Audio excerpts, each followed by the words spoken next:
Amigos de Cuatro Vientos, bienvenidas, bienvenidos a nuestra emisión del día de hoy, miércoles 4 de mayo del año 2022. Bienvenidos sean todos nuestras queridísimas audiencias, cuando son las 9 de la mañana con 45 minutos. Les agradecemos mucho que estén aquí al pendiente de nuestra programación en nuestra plataforma 4B TV, transmitiendo desde la ciudad de Ensenada, Baja California, México. Es un verdadero placer, amigos y amigas, estar con ustedes. Y pues el día de hoy, ya usted lo sabe, cada 15 días tenemos nuestro programa con temas de feminismo. La causa de las mujeres es el nombre de este programa que tenemos ya desde hace una buena cantidad de meses atrás. Y pues la titular de este programa es la maestra María del Carmen Rioseco Gallegos. Ella radica en la ciudad de Mexicali, la capital del estado de Baja California, que es de donde transmitimos en vivo por la plataforma Facebook, y posteriormente subimos nuestro programa también a nuestro canal en YouTube. Y el tema de hoy es cómo ser niña y no morir en el intento, o de cómo proteger a las niñas del abuso sexual. Fíjese, en diciembre del año pasado, la directora general de la organización civil Imaginalco, que es el Laboratorio de Imaginación y Acción Social, que dirige Marcela Orraca Corona, informó que en México una de 4 niñas en México ha sufrido algún tipo de abuso sexual antes de que cumplan los 18 años, mientras que en el caso de los niños es de tan solo 1 de cada 6. Y también dijo que en el 75% de los casos, quien cometió este abuso era una persona que la niña conocía o en la que sus padres confiaban. Un mes antes, Mario Arroyo, quien es investigador y consejero de la organización civil Early Institute, informó que de acuerdo con la segunda edición del diagnóstico sobre la situación del abuso sexual infantil en el contexto de la violencia hacia la infancia en México, que elaboró esta organización con la organización civil también, con el apoyo de la Oficina de Naciones Unidas contra la Droga y el Delito, en México se estima que 8 de cada 10 menores de edad que sufrieron abuso sexual son niñas y adolescentes. Vea usted nada más que estadística tan terrible. Y que existe un tema pendiente con las instituciones sobre el delito de abuso sexual infantil, pues las estadísticas oficiales, ¿sí?, solo dicen cuántos abusos sexuales hay, pero no se mencionan los grupos de edad. La maestra María del Carmen Rioseco Gallegos, mamá de Elliot y Melissa Macías Rioseco, es una feminista y ambientalista originaria de Mexicali. En el año de 1976 organizó el primer círculo de estudios de la condición de las mujeres en Baja California y participó en organizaciones de izquierda por los derechos laborales y el movimiento estudiantil. Fundó hacia finales de los años 70 el grupo feminista Emancipación. También participó en la Coordinación Nacional de Mujeres por un Milenio Feminista en los años 2006-2008, creada después de su participación y la participación de otras organizaciones no gubernamentales de México en el foro en Beijing, China, en el año de 1995. Es directora de Todos Ciudadanos, Todas Ciudadanas, para la gestión y defensa de los derechos humanos de las mujeres y las niñas. También se dedica a la investigación, al diseño de proyectos sociales y productivos para mujeres, así como imparte capacitación y diplomados en género y derechos humanos de las mujeres. Fue coordinadora de la Coalición por la Igualdad de Género en Baja California, integrante de la Alianza contra las Adicciones y la Violencia Familiar en Mexicali. Impartió capacitación y da acompañamiento al proceso de estructura organizacional del Grupo de Mujeres de Morena Mexicali. Esto fue del año 2018 al 2020. Y desde el año 2020 colabora aquí en Cuatro Vientos con el programa La Causa de las Mujeres, de la cual ella es titular. Actualmente es consejera consultiva de InMujeres, instructora en capacitaciones, desarrollo de programas sociales y proyectos productivos con enfoque de género y sustentabilidad. Hola. Y pues amigos, amigas de Cuatro Vientos, no se pierdan ustedes este programa porque Mari Carmen, que es titular de La Causa de las Mujeres, ha invitado a una especialista en el tema que vamos a tratar hoy, la violencia contra las niñas, contra los niños, esta violencia que se vive silenciosamente en el seno de las familias y detona cuando ya llegan a ser casos graves que van a dar a hospitales y a veces al panteón. así de grave es la situación. Entonces está con nosotros y se lo agradecemos muchísimo la licenciada en psicología Ana Gabriela Franco Vargas. Ella es originaria de Tijuana, egresada de la Universidad Univer del Noroeste en Mexicali. Cuenta con especialidad en psicoterapia y diplomado en tanatología por la Universidad Nacional Autónoma de México. Asimismo, tiene capacitación del modelo de atención infantil en la Fundación Mujer Contemporánea de la ciudad de Aguascalientes y el modelo integrado para la prevención y atención a la violencia familiar y sexual en ICE Salud. La licenciada Ana Gabriela Franco es docente en impartición de diversas materias en las licenciaturas en criminología, psicología y nutrición en la Universidad Autónoma de Durango. Igualmente, laboró en el Centro Psicológico de Atención a la Familia DIF en Baja California como terapeuta psicológica individual de pareja infantil y o familiar, de acuerdo a la problemática referida por él o los ciudadanos que requerían esta atención.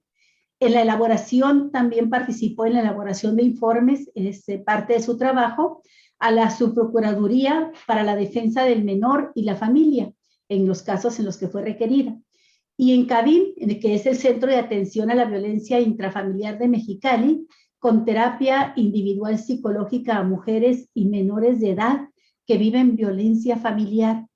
La licenciada Franco imparte pláticas a la comunidad sobre temas relacionados con la violencia. Así, ni más ni menos, vean usted la capacitación que tiene nuestra invitada el día de hoy. Muchas gracias, licenciada Ana Gabriela Franco, por aceptar esta invitación. Y pues aquí está, aquí tiene su espacio en Cuatro Vientos. Por eso les decimos a nuestros amigos, amigas de Cuatro Vientos, seguidores de este programa, no se lo pierdan el día de hoy.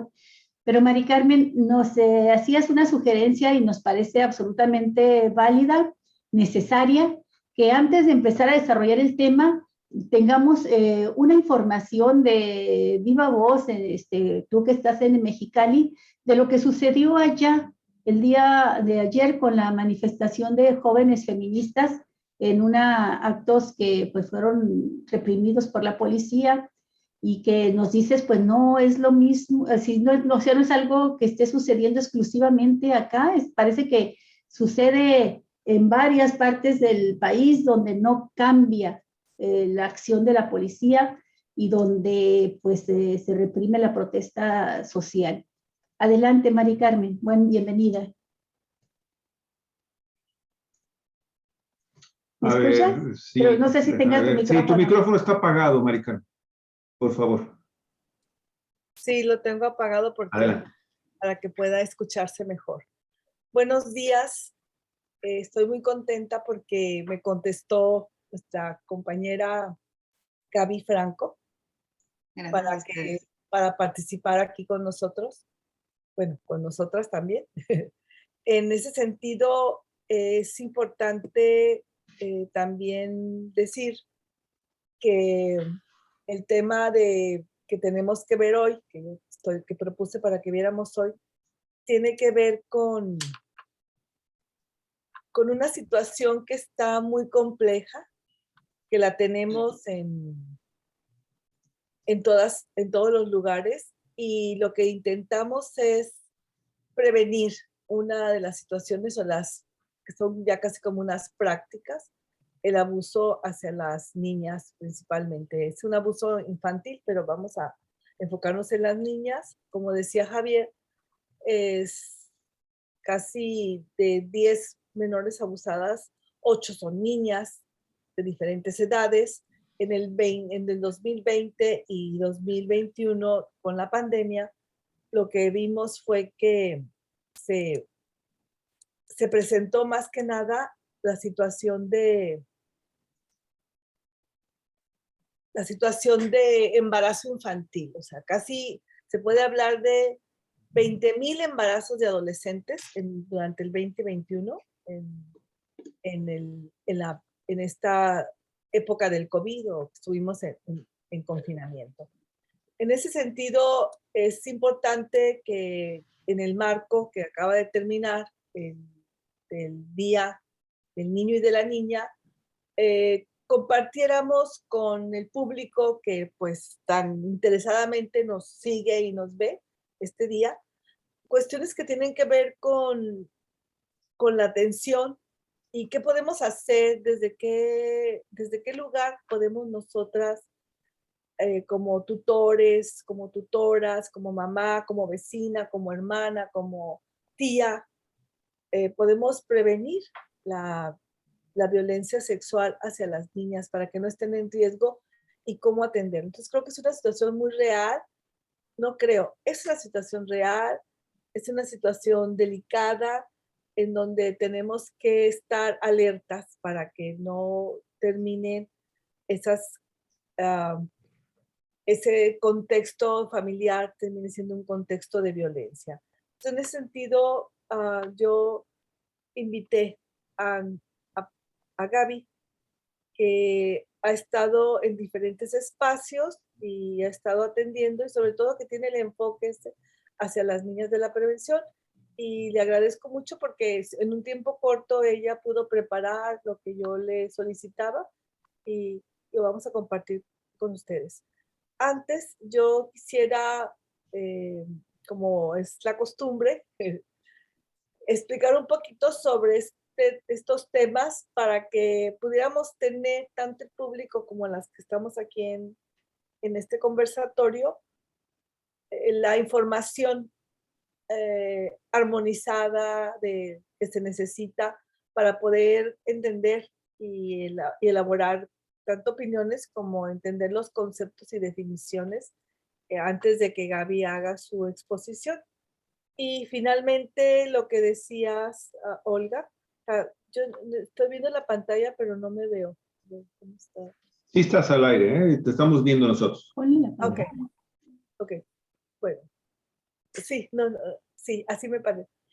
En ese sentido, también de la violencia, creo que es importante que comentemos un poco sobre lo que sucedió en todos los lugares donde se manifestaron feministas jóvenes para denunciar y protestar contra la violencia hacia las mujeres. Pero también es importante poner el punto en el renglón, no dejarlo, de la violencia institucional, que lo platicamos en el programa anterior. La violencia institucional está tan fuerte, avanza tanto, que impide la libertad y para las mujeres el vivir una vida libre de violencia. Al contrario, con su inoperancia, errores, impunidades, corrupciones, fortalece un sistema patriarcal que, pues, donde se hace más fuerte y se ancla en las instituciones la violencia hacia las mujeres de manera institucional, porque no se ven avances en los procesos, en las investigaciones, ni siquiera en la justicia y la reparación del daño hacia las víctimas directas y las mujeres que han sufrido violencia o que fueron asesinadas. Señalo rápidamente que este pasado 1 de mayo, como todos los años, se convocan las protestas de hombres y mujeres trabajadoras que tienen que ver con sus derechos laborales, pero también fue un momento, dada la crisis humanitaria de feminicidio, de violencia que se vive hacia las mujeres en todo el país, que se convocaran las diferentes colectivas feministas y salieran a tomar la calle y a protestar, como lo han hecho en otras ocasiones, como lo hicieron el 8 de marzo, y en ese sentido llegaron en Mexicali a la fiscalía, porque la pasada manifestación del 8 de marzo del Día Internacional de las Mujeres, la marcha inició en la fiscalía y terminó en Palacio Municipal. Ahí sí se detectaron algunas situaciones de disturbio, porque lo que se acostumbra a nivel, yo lo he visto en otras manifestaciones en otros lugares, es que se queman pancartas en un bote de basura o se hace una hoguera. Se quema como una protesta, como dando simbólicamente cómo se esfuma y no se ve y se queda ahí la cuestión de la atención a la violencia. En ese sentido se repite la manifestación, pero ahora en lugar de ir de la Fiscalía al Palacio Municipal, se va a la Fiscalía porque es precisamente en la Fiscalía en donde tienen la tarea, la responsabilidad de atender y celebrar todos los actos y procesos que aseguren la justicia y sobre todo dentro del marco de la ley de acceso para que las mujeres tengan y vivan libres de violencia.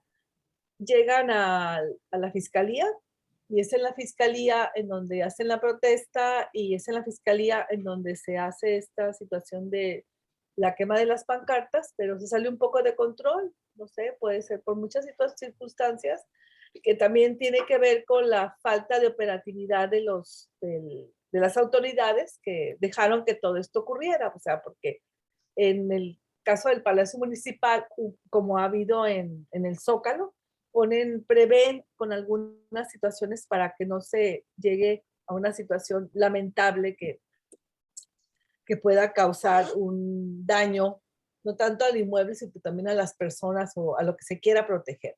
En ese sentido, se les deja a las compañeras, se les deja solas. Cuando empieza esto, que sale de control, no hay una situación ahí de atención, no están las autoridades atentas para prevenir alguna cuestión que pudiera poner en riesgo tanto la vida como la seguridad de los que trabajan ahí, como de las mujeres manifestantes. Sentido se sale fuera de control y las compañeras se empiezan a salir, se empieza a deshacer la manifestación, o sea, cada quien se va hacia diferentes rumbos, porque siempre es por contingentes. Entonces, ahí se empieza a desaglutinar. Y en ese sentido se refieren a que se van las personas cuando termina la manifestación, te vas al lugar donde está tu vehículo, donde vas a tomar tu camión, donde te espera tu familia, etcétera, ¿no? Te vas. En ese transcurso, en ese trayecto, llegaron autobuses particulares, no tenían logos, no eran patrullas, con personas a veces, algunas vestidas de civiles, que después se vio que correspondían a la fiscalía, y pararon carros y empezaron a bajar por la fuerza, de una manera muy arbitraria y lastimosa, y sí, lastimaron a las chicas, muchas eran menores de edad, algunas decían, pues déjame hablarle a mi papá o a mi mamá, no permitieron, las aventaron, las lastimaron y detuvieron a 12. Sí, esto claro está que sin alguna orden de la autoridad correspondiente. Como consecuencia de esto, se organizaron los colectivos, llegaron representantes de la Comisión de Derechos Humanos del Estado de aquí de Baja California y también llegaron abogados del Colegio de Abogados, llegó un abogado que se llama Víctor Medina y que pertenece al Colegio de Abogados, y dentro de lo que estuvieron ellos diciendo es que solicitaban una investigación. Las chicas fueron liberadas, pero se quedó muy claro que se estaba criminalizando la protesta, que había sido ilegal la forma en que las habían detenido, casi secuestrado, se puede decir, y que no fueron de acuerdo a las formas que se requiere. En ese sentido, el Colegio de Abogados declara que van a buscar que paguen la consecuencia de sus actos y que se responsabilicen a las autoridades que colaboraron y que permitieron y que participaron en esta situación tan lamentable. Por otro lado, las colectivas están organizándose, van a hacer su denuncia formal, todavía creo que no lo tienen muy claro. Esa foto es donde está la fiscalía, tiene como este pasillo ha de ser de unos, ¿qué será? Unos 8 o 10 metros. Entonces, pasó todo esto también por la falta de vigilancia de las autoridades, o sea, creo que se salió del control. Fue un accidente, sí, provocado, claro que sí. Los accidentes siempre tienen que ver con alguna situación que se sale de control, pero ahí las autoridades no estuvieron de acuerdo a lo que necesitábamos y como dije anteriormente, criminalizaron esta participación, agredieron a las chicas, están todavía pues muy asustadas. Sí fue una situación de violencia. Entonces, aquí rápidamente, si no hay algún comentario, entraría Quiero comentar yo. nada más algo, Mari Carmen, porque dos cosas. La cobertura mediática que se dio a estos eventos en la prensa regional. Se le dio una enorme dimensión al hecho del incendio como un acto de vandalismo por parte de las mujeres. No se dio el contexto del por qué tú, que nos acabas de dar tan amplio y tan preciso. Y entonces esto provocó una imagen ante la gente que es audiencia o lector o escucha o ve estos medios de comunicación en las redes o en prensa escrita, impresa, y entonces se quedaron muchos bajacalifornianos con la idea de que, pues qué malas mujeres, ¿verdad? Mira nada más lo que están provocando, y no se contextualiza esto, y pues entonces queda como un acto vandálico más de las feministas de Baja California. Y el segundo caso tiene que ver con que la misma actitud del avestruz, de una enorme cantidad de medios de comunicación, de los hechos que acontecieron el día 1 de mayo en Mexicali, durante el festejo del Día del Trabajo, el desfile, también se guardó absoluto silencio y no se contextualizó. Igual los actos autoritarios y represivos de la Policía Municipal de Mexicali, con integrantes, alrededor de 25, 30 integrantes del colectivo Mexicali Resiste, de las Resistencias Unidas de Baja California, y también con los grupos de maestros que protestaron porque no les pagan diversas prestaciones de carácter laboral relacionadas con sus pensiones y pago a maestros interinos, y el caso también de los grupos de protestantes, de familiares de personas desaparecidas en Baja California. Esto, Mari Carmen, adicional con lo que tú estás mencionando, lo que sucedió en la noche, por la tarde-noche con las feministas, nos está prendiendo un foco amarillo de peligrosidad de un gobierno que parece ser que comienza a perder un poquito el control de sus instintos represores. Hay que recordar que estamos hablando de un gobierno propanista y propriista, disfrazado con las siglas del partido Morena, y que pues saca el garrote muy rápido. Hay que recordar cómo se manejaban los gobiernos panistas también con los actos de protesta en Mexicali y en el resto del estado de Baja California. Cuidado, Marina del Pilar Ávila, porque oportunamente en Cuatro Vientos, cuando tengamos los datos exclusivos de que están sucediendo estos actos de represión y de intolerancia con la gente que está protestando en Baja California, hasta aquí, amigos y amigas de Cuatro Vientos, por favor, consideren a Cuatro Vientos como un medio que aquí no vamos a estar ocultando absolutamente nada. Y muchas gracias, Mari Carmen, por compartir esa información que, pues yo me estaba quedando con el contexto nada más de que, un acto vandálico, ¿no? Y pues me imaginaba que algo más había por detrás, pero qué bueno que lograste. Sí, muchas gracias, Mari Carmen. Y yo no sé si la licenciada Gaby Franco nos quiere hacer un comentario sobre esto. Si quieres comentar algo, licenciada, y ya nos pasamos al tema, a la exposición que hará Mari Carmen de introducción del tema. El micrófono. Su micrófono, licenciada, por favor. Está apagado su micrófono. Está apagado, ok. Gracias. No. Pues igual me sorprende, ¿no? Porque como comentó usted hace rato, pues la información en los medios fue diferente. Entonces ya el saber de viva voz cómo sucedieron las cosas, pues ya se puede tener una opinión, un panorama más objetivo, ¿no? De lo sucedido. Entonces, agradecer la información a Mari Carmen. Okay. Gracias, licenciada.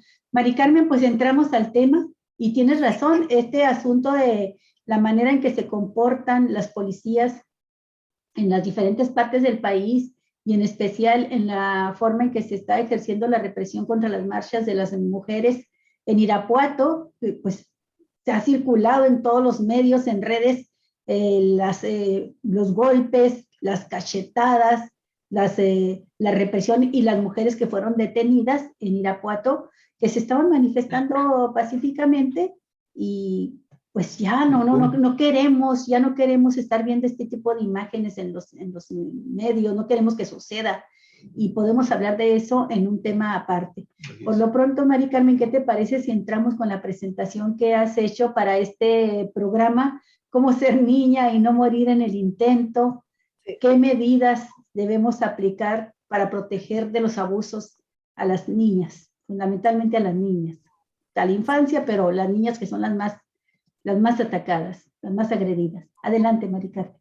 Sí, gracias. Nada más cierro con que sí hace falta hacer un programa, si lo hace en general. Me gustaría participar ahí en la criminalización de la protesta, porque es una situación que los medios tienen mucha responsabilidad de cómo lo están manifestando y se vio ahorita. Y nada más recordar que cuando fue el caso Nuevo León, que se desaparece la chica de Navid, hacen una protesta fuerte y también son agredidas, jaloneadas, arrastradas y golpeadas las chicas cuando hacen la manifestación solicitando y la búsqueda y de Devani Escobar. Que encuentren a la joven antes de que hubiera fallecido. Y es como las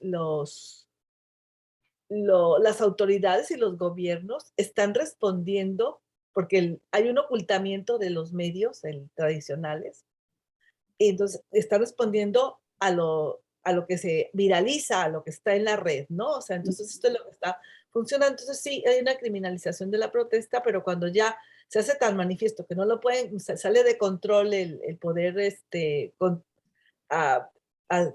callar a los medios, es cuando ya responde la autoridad y pues, aunque respondan, pues vimos el caso de esta chica como finalmente fue encontrada asesinada.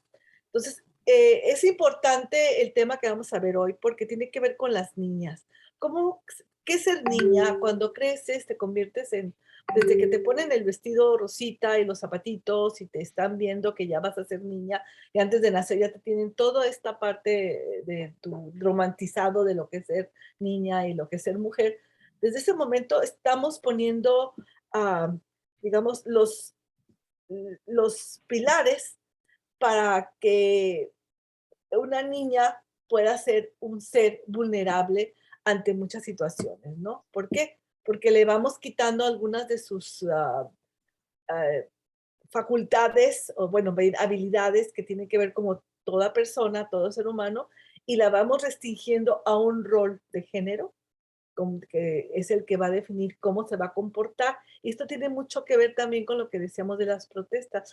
El decir que calladita te ves más bonita es como queremos ver a las niñas y a las mujeres, ¿no?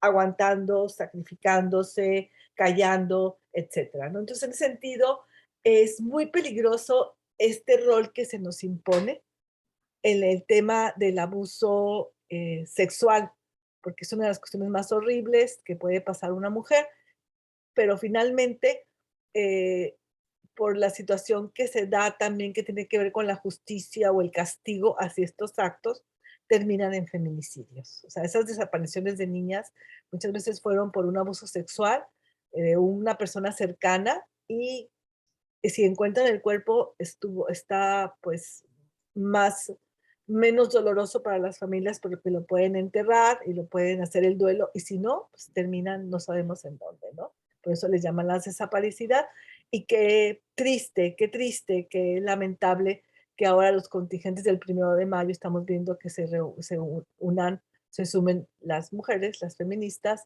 y las mamás y los papás de las personas desaparecidas. O sea, no hay un espacio para que se pueda hacer y se está usando el 1 de mayo porque es muy tradicional y es donde están las autoridades para la protesta. Entonces, si me ayudas, por favor, con la presentación, quiero que voy a ser lo más rápida posible. Gaby, tenemos una hora y media. Yo realmente quiero ser corta para dejarte que participes e invitar al público en el tema de la, de la prevención de la violencia sexual hacia las niñas, el abuso, para que puedan participar y aprovechar que tenemos a un especialista que nos va a dar cuestiones muy objetivas y técnicas. Decía Clarice Lipstone, yo quiero volver a ser niña porque las rodillas raspadas se curan mucho más rápido que los corazones partidos. Con esta frase iniciamos. Adelante. Que tiene que ver con una esperanza de dolor. Hay una tendencia de ver a las niñas como princesas y de vestirlas así como, digo yo, como enanas, porque las quieren vestir de adultas pero chiquitas, ¿no? Entonces hay que dejar de crear a nuestras niñas como seres dependientes que esperan la gratificación o esperan el favor, o esperan la mirada o el reconocimiento de las y los demás. Adelante. Hay un mecanismo que se llama espina, que por cierto están a punto de desaparecer en el gobierno actual, como otras instancias que están relacionadas con las mujeres y sus derechos. Espina pertenece a un sistema que es nacional, donde tiene que ver todo lo que esté relacionado con la protección de las niñas, los niños y los adolescentes. Hay uno en Baja California, hay uno en los municipios. Les recomiendo que lo busquen, que se llama Espina, para que vean qué es lo que está haciendo. Y se supone que son las responsables de las estrategias y las líneas de acción que tiene que ver con los derechos de las niñas y que están en la Constitución, en las convenciones internacionales. Pero de aquí, ¿cuántas personas conocen a este mecanismo? O sea, por ser un mecanismo tan enfocado a un tema, se le empezaron a bajar los recursos y como cuando a cualquier institución que se quiere desaparecer, primero le dejan de dar recursos, después empiezan a hablar mal de ellos y las críticas, porque obviamente sin recursos no pueden actuar igual, y después se desaparece, como hemos visto en muchos otros sistemas, sobre todo en los gobiernos panistas anteriores. Bueno, pues Espina dice que una de las violencias que se da más hacia las personas, o sea, niños y adolescentes, tiene que ver con una discriminación por etnia. Que la causa, casi el 40%, tiene que ver por su tono de esa discriminación, perdón, tiene que ver por su tono de piel en un 24%, casi la mitad, y el otro por si es un grupo indígena. ¿Qué quiere decir? Que las personas y las autoridades, principalmente por la edad y por el color de tu piel, y si tienes alguna discapacidad, eres víctima de mayor discriminación. Adelante.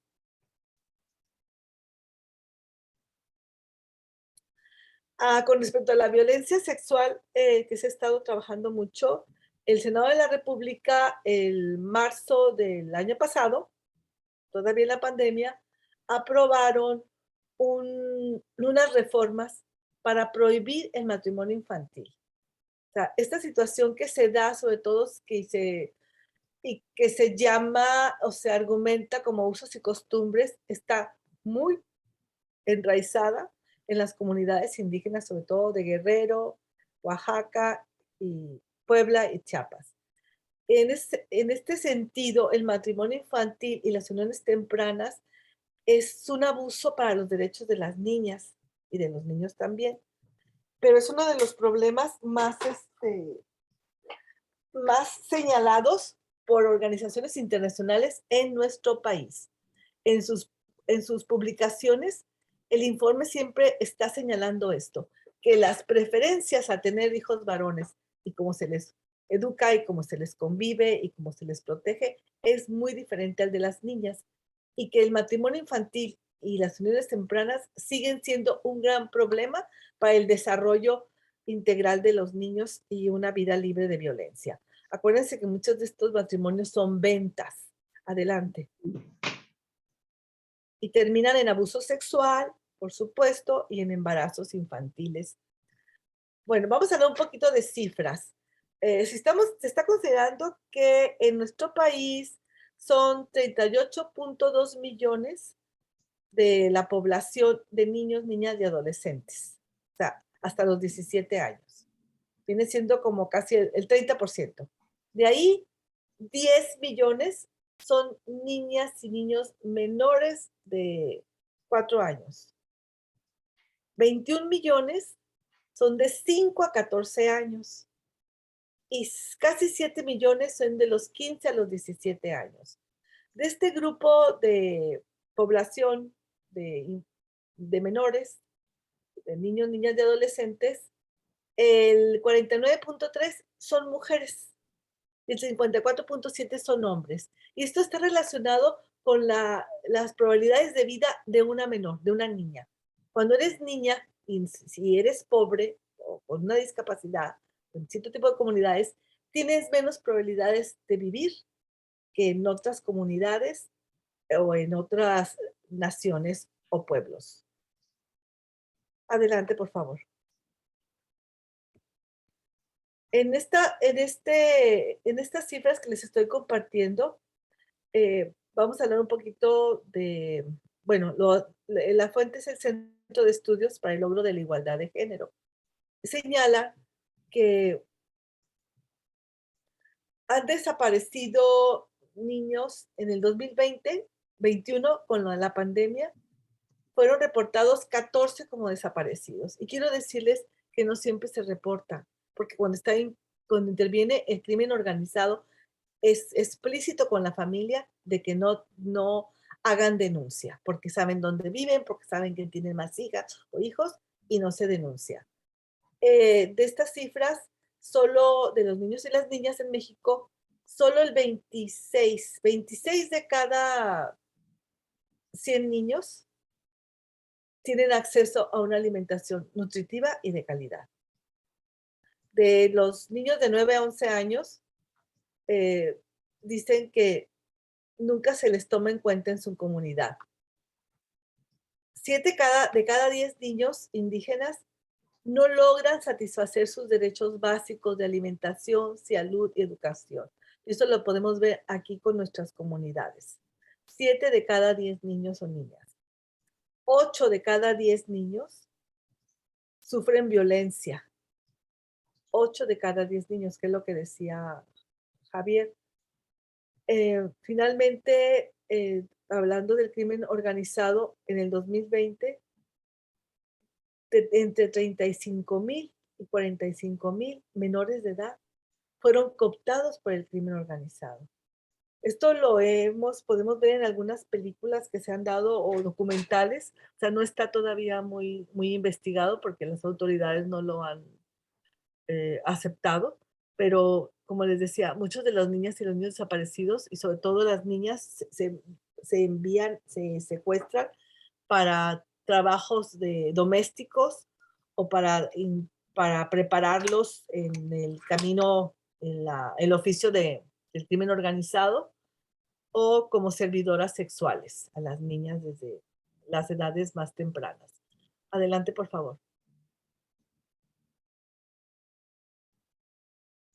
Bueno, esto tiene que ver con la situación de pobreza, de que está relacionado con la omisión de cuidados y con la omisión de cuidados de acuerdo a unas autoridades o un gobierno que no está atendiendo estas necesidades. Si se está diciendo que hay 45,000 mujeres, bueno, niñas en los años pasados, creo que el 2021, fueron madres entre los 15 y 17 años. Estamos hablando que 45,000 niñas fueron abusadas sexualmente y eso es violación. Y no fueron cuidadas, protegidas ni atendidas. La mitad de las adolescentes que trabajan no van a la escuela. 4 de cada 10 se encuentran señalados como que abandonaron su hogar por violencia y por pobreza. Así es como se empezó a dar en la adolescencia la migración de muchos niños hacia el norte, hacia Estados Unidos en los pasados años, en ese sentido de que tenían que abandonar sus pueblos, sus localidades, para poder salir de la pobreza y ser personas capaces, convertirse en personas capaces de poder cuidar y tener una familia. Y desde ese momento se hacen los convenios para matrimonios o para convivencias entre los menores, en donde los suegros o los papás del novio se quedan, se quedan con la menor, con la nuera, se puede decir, mientras ellos van a las aventuras y las tragedias que ya conocemos aquí en la frontera. Adelante, por favor. Entramos a las definiciones. Violencia sexual, o sea, es tanto en la ley como en las convenciones internacionales que tienen que ver con esto, me refiero a la ley de acceso. La violencia sexual es cualquier acto que dañe o degrade el cuerpo y o la sexualidad de la víctima, y que por lo tanto atenta contra su libertad, contra su indignidad y contra su integridad física. Esta violencia sexual es una expresión de abuso de poder, como todas las violencias, y lastimosamente es mayor parte de una actitud masculina de supremacía sobre la mujer, al denigrarla y cosificarla y verla como un objeto sexual, ya sea para que trabaje en el servicio, ya sea para que esté en su casa o ya sea nada más por diversión. Este término de violencia sexual hace referencia a todo tipo de acto. También se incluye las amenazas de las personas hacia la víctima con el objeto de solicitar o conseguir una conducta sexual determinada, y se consideran también ejemplos de esta violencia sexual los comentarios o insinuaciones sexuales no deseadas, no pedidas, incluyendo aquí los piropos, por supuesto, tan desagradables y agresivos en muchas ocasiones, entre compañeros de trabajo, en la escuela, etc. También lo vemos entre los niños, cómo reproducen estas conductas en la primaria o en la secundaria o en el kinder, agrediendo y solicitando actos de conducta sexual hacia sus compañeritas. Las acciones también se dan en este sentido para comercializar, o sea, el sexo servicio o esclavitud sexual, y cualquier modo de sexualidad que esté relacionado con estos actos de degradar o de coaccionar para una conducta o un favor sexual. Y puede ser en las escuelas, en el trabajo, en la calle y, y desafortunadamente también en la casa. Entonces, estos actos agresivos pueden ser o a través de la violencia física, el asesinato, la violencia psicológica, pues están ahí continuamente el asedio, y que lo que se busca es finalmente someter a la víctima a un acto sexual o una conducta sexual que se le está exigiendo. Adelante, por favor.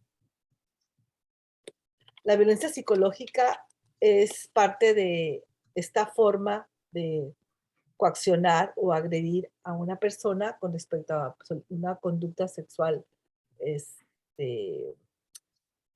exigida, pero como violencia psicológica es difícil de denunciar y difícil de identificar. Las características son el abandono, los celos, insultos, humillaciones, devaluación hacia la persona, marginación, infidelidad, indiferencia, esas comparaciones agresivas sobre la ex o la vecina o cualquier otra persona con respecto a la pareja, el rechazo, las restricciones a las cosas que nos gustan hacer y las continuas amenazas que conllevan a la víctima a una actitud de depresión, mucha tristeza, estrés y el aislamiento, que termina siendo con una situación de autoestima que puede llegar al suicidio.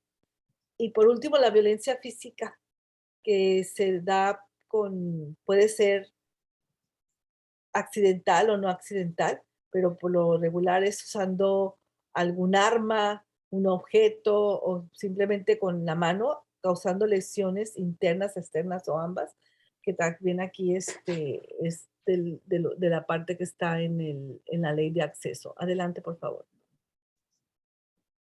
Ok.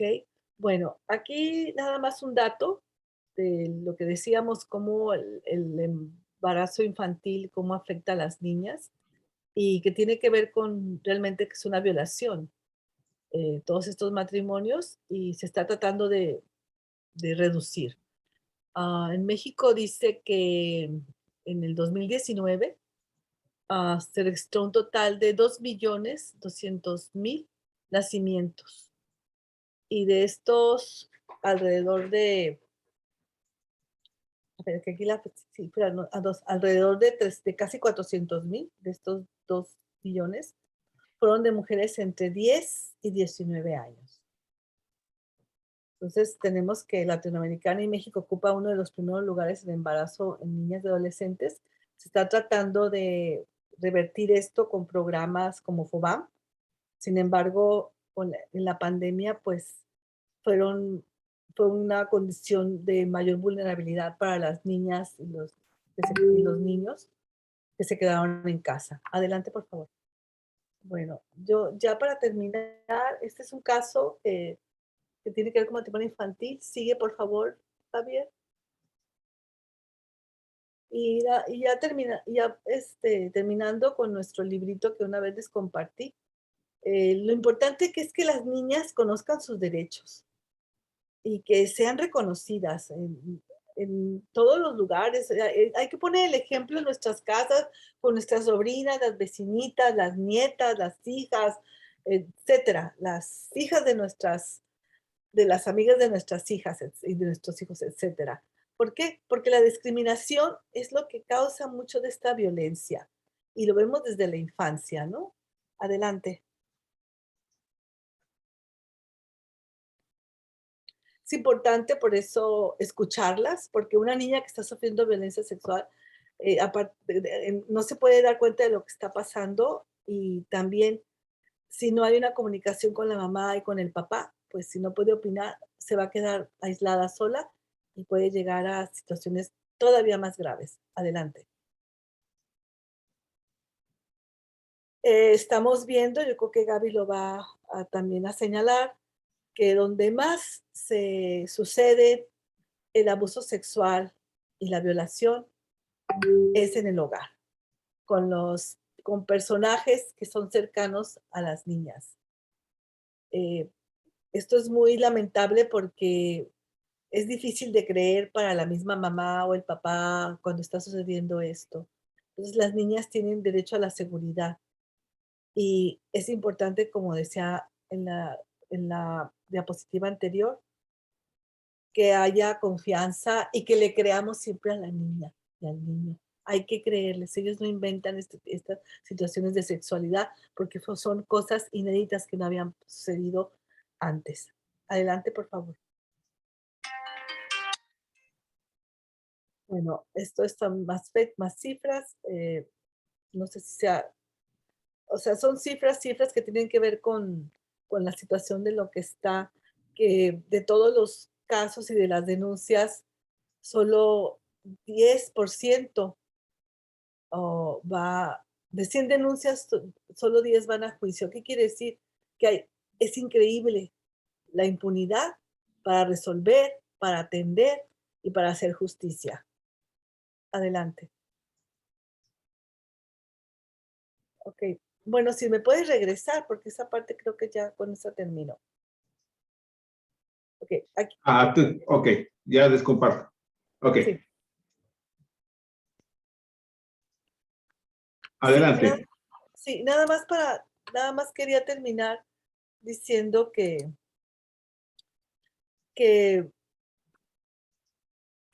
de las niñas, el registro habla que 1 de cada 4 niñas y 1 de cada 6 niños han sentido abuso sexual en el mundo. En México equivaldría a que casi 5,5 millones de casos al año de menores que han sentido un abuso sexual en en nuestro país, en las comunidades. Habría que ver en qué comunidades hay más.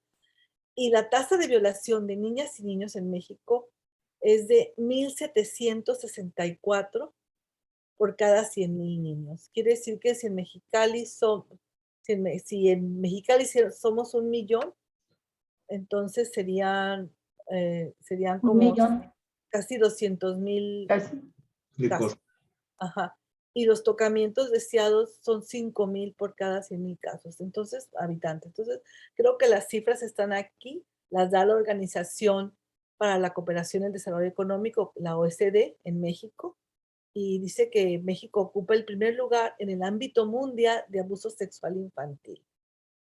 Eso nos conlleva a que es importante que demos este tipo de pláticas y sobre todo para preparar como decía, a los tutores, a las tutoras, a la abuela, a la vecina, a la hermana, a la tía, a quien está más, que tiene más cercanía con estas niñas. Y es para mí pues, un honor, un privilegio poder compartir con Gaby Franco, porque es una persona que que ha estado en mucho tiempo en estos temas y en tiempos pasados estuvo trabajando con familias. Entonces, estamos hablando de lo que vemos, de lo que sabemos. Adelante, Gaby, bienvenida otra vez. Muchas gracias. Gracias. Quiero agradecer antes que nada el espacio que están brindando para dar información y bueno, muy agradecida y espero, pues el tiempo que preparé el tema fue corto, pero espero poder brindar la mejor ayuda, información y orientación a quienes nos están escuchando. Licenciada, yo creo que va a ser fundamental que usted nos diga como experta en psicología, ¿qué tiene una persona en la cabeza para cometer estas barbaridades? ¿Qué es lo que tiene un adulto, un joven, un agresor o agresora para cometer estas barbaridades, esas atrocidades? Es increíble. Yo siempre se lo pregunto a Olga cuando sabemos de algo. Por ejemplo, ahorita acaba de dar a conocer la Red de Derechos de la Infancia en México que lo que va del año han sido asesinados 595 niños. O sea, eso también dice uno, ¿cómo es posible? Pero, ¿qué le pasa a la gente? ¿Qué trae en la cabeza, por favor, licenciada? Si nos aclara eso, se lo vamos a agradecer tremendamente. Me quedo lo voy a tratar de aclarar lo más concreta posible porque esa es una respuesta muy extensa y compleja, porque ¿qué pasa por la cabeza de quien abusa? N cantidad de cosas que tienen que ver con su historia de vida, su contexto en el que está, entran adicciones, pero entran muchísimas cosas, no hay algo en particular. Entonces, puede ser desde que la persona, y en la mayoría de las ocasiones, la persona que comete abuso, y es importante señalar que no nada más es el hombre, también la mujer comete abusos, sin embargo, es la mayoría de las veces el hombre. Pero generalmente, en la mayoría de las veces, la persona que comete abuso fue abusada también, ¿sí? Entonces, puede pasar por su cabeza desde que eso lo naturalizó o quiere saber por qué se lo hicieron a él y él también por eso lo hace, ¿sí? O puede ser una persona que realmente tiene alguna enfermedad, por decirlo así, ¿sí? Desde que está alcoholizado, está drogado, o también, como lo comenté, la historia de vida que trae. Probablemente no tuvo abuso sexual, pero sí tuvo algún tipo de abuso físico, psicológico y por alguna persona importante en su momento, para él en su momento quiere decir generalmente en la infancia. Por eso es tan importante prevenir el abuso en la infancia, porque esto nos trae secuelas de por vida, ¿sí? Entonces, es N cantidad de cosas. Sería un tema en particular para poder contestarle de una manera más amplia esa pregunta. Pero, sin embargo, en concreto son personas que han sido abusadas de alguna manera, ¿sí? O pueden estar bajo la influencia de alcohol, drogas, o bueno, ya sí pueden tener alguna enfermedad, algún trastorno de personalidad o alguna enfermedad, ¿sí? Entonces hablamos de gente psicópata, etcétera, pero hay una gama, ¿sí? En los abusadores, ¿ok? A mí me gustaría señalar nada más que tiene mucho que ver con la permisividad.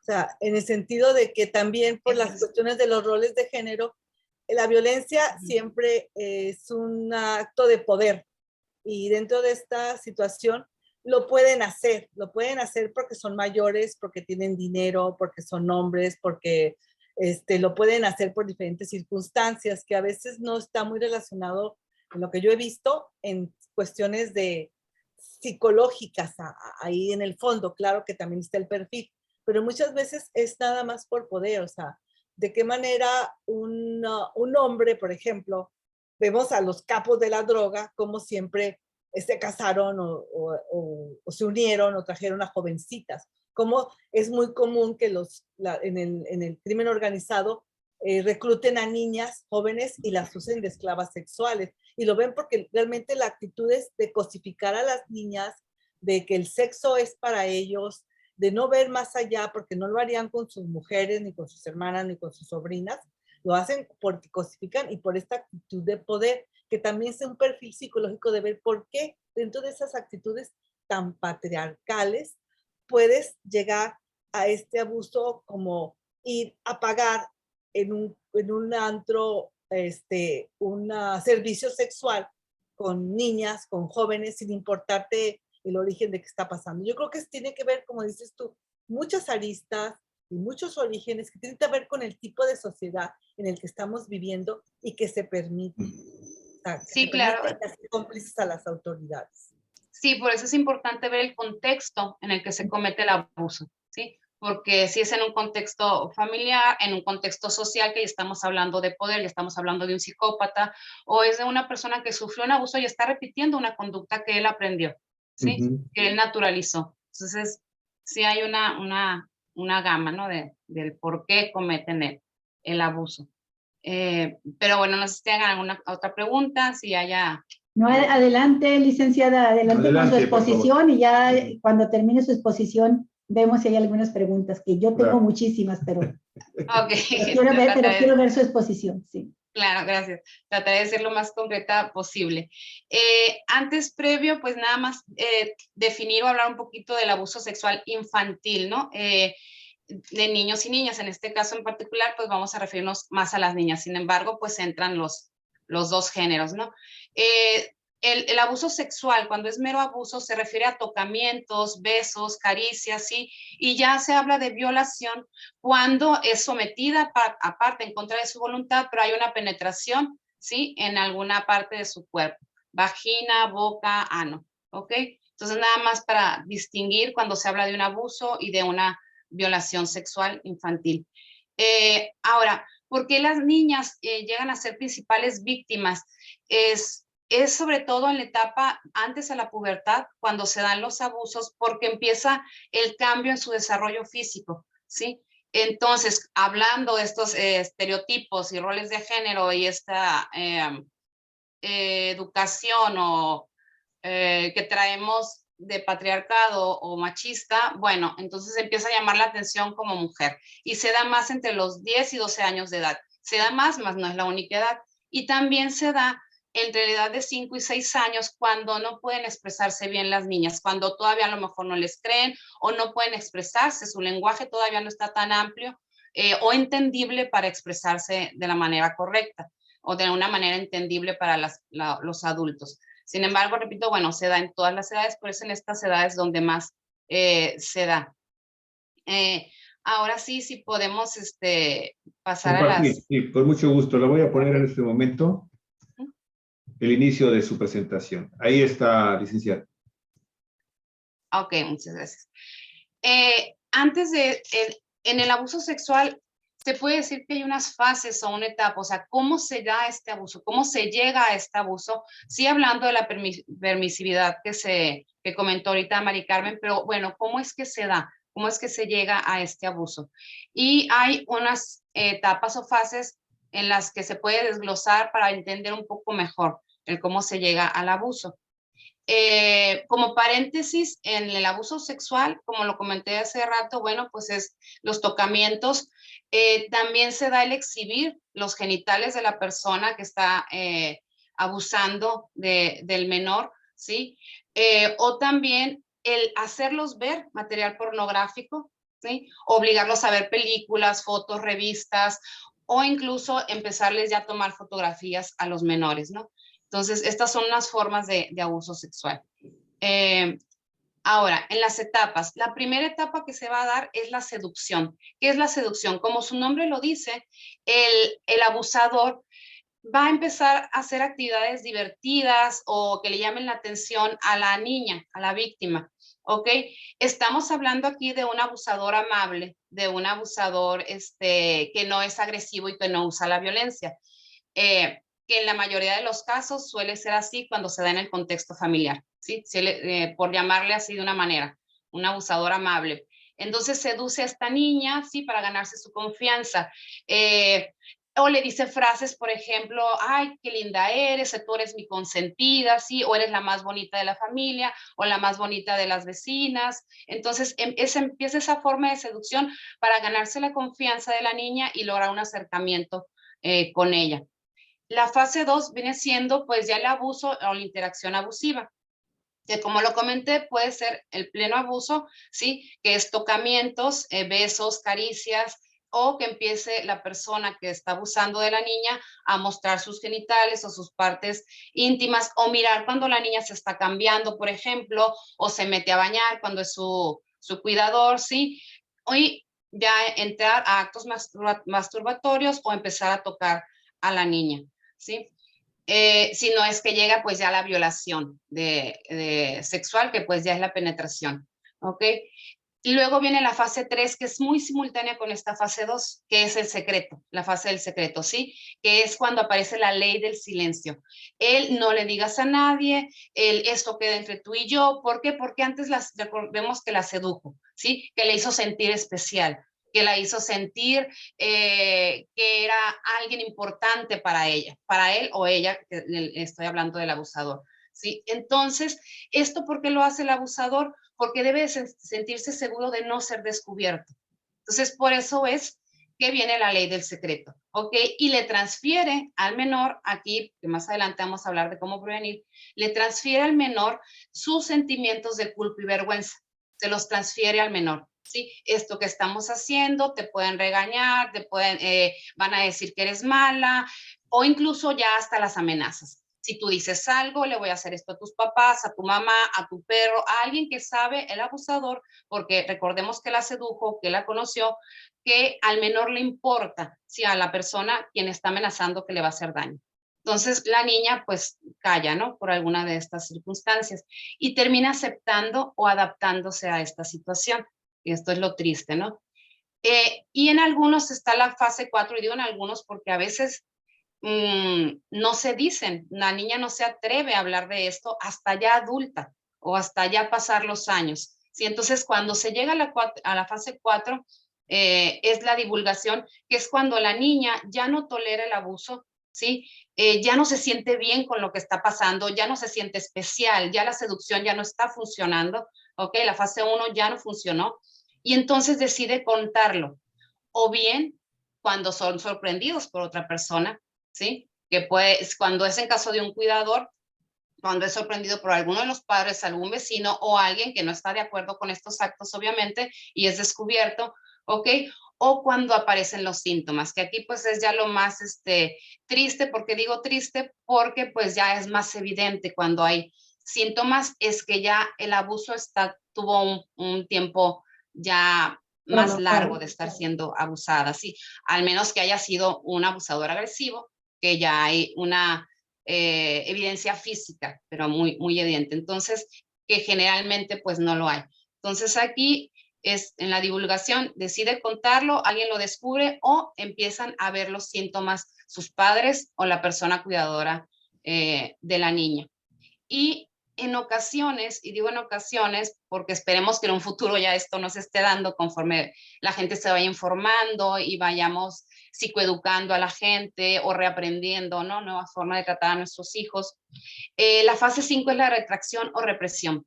Sucede cuando no se le cree a la niña, ¿sí?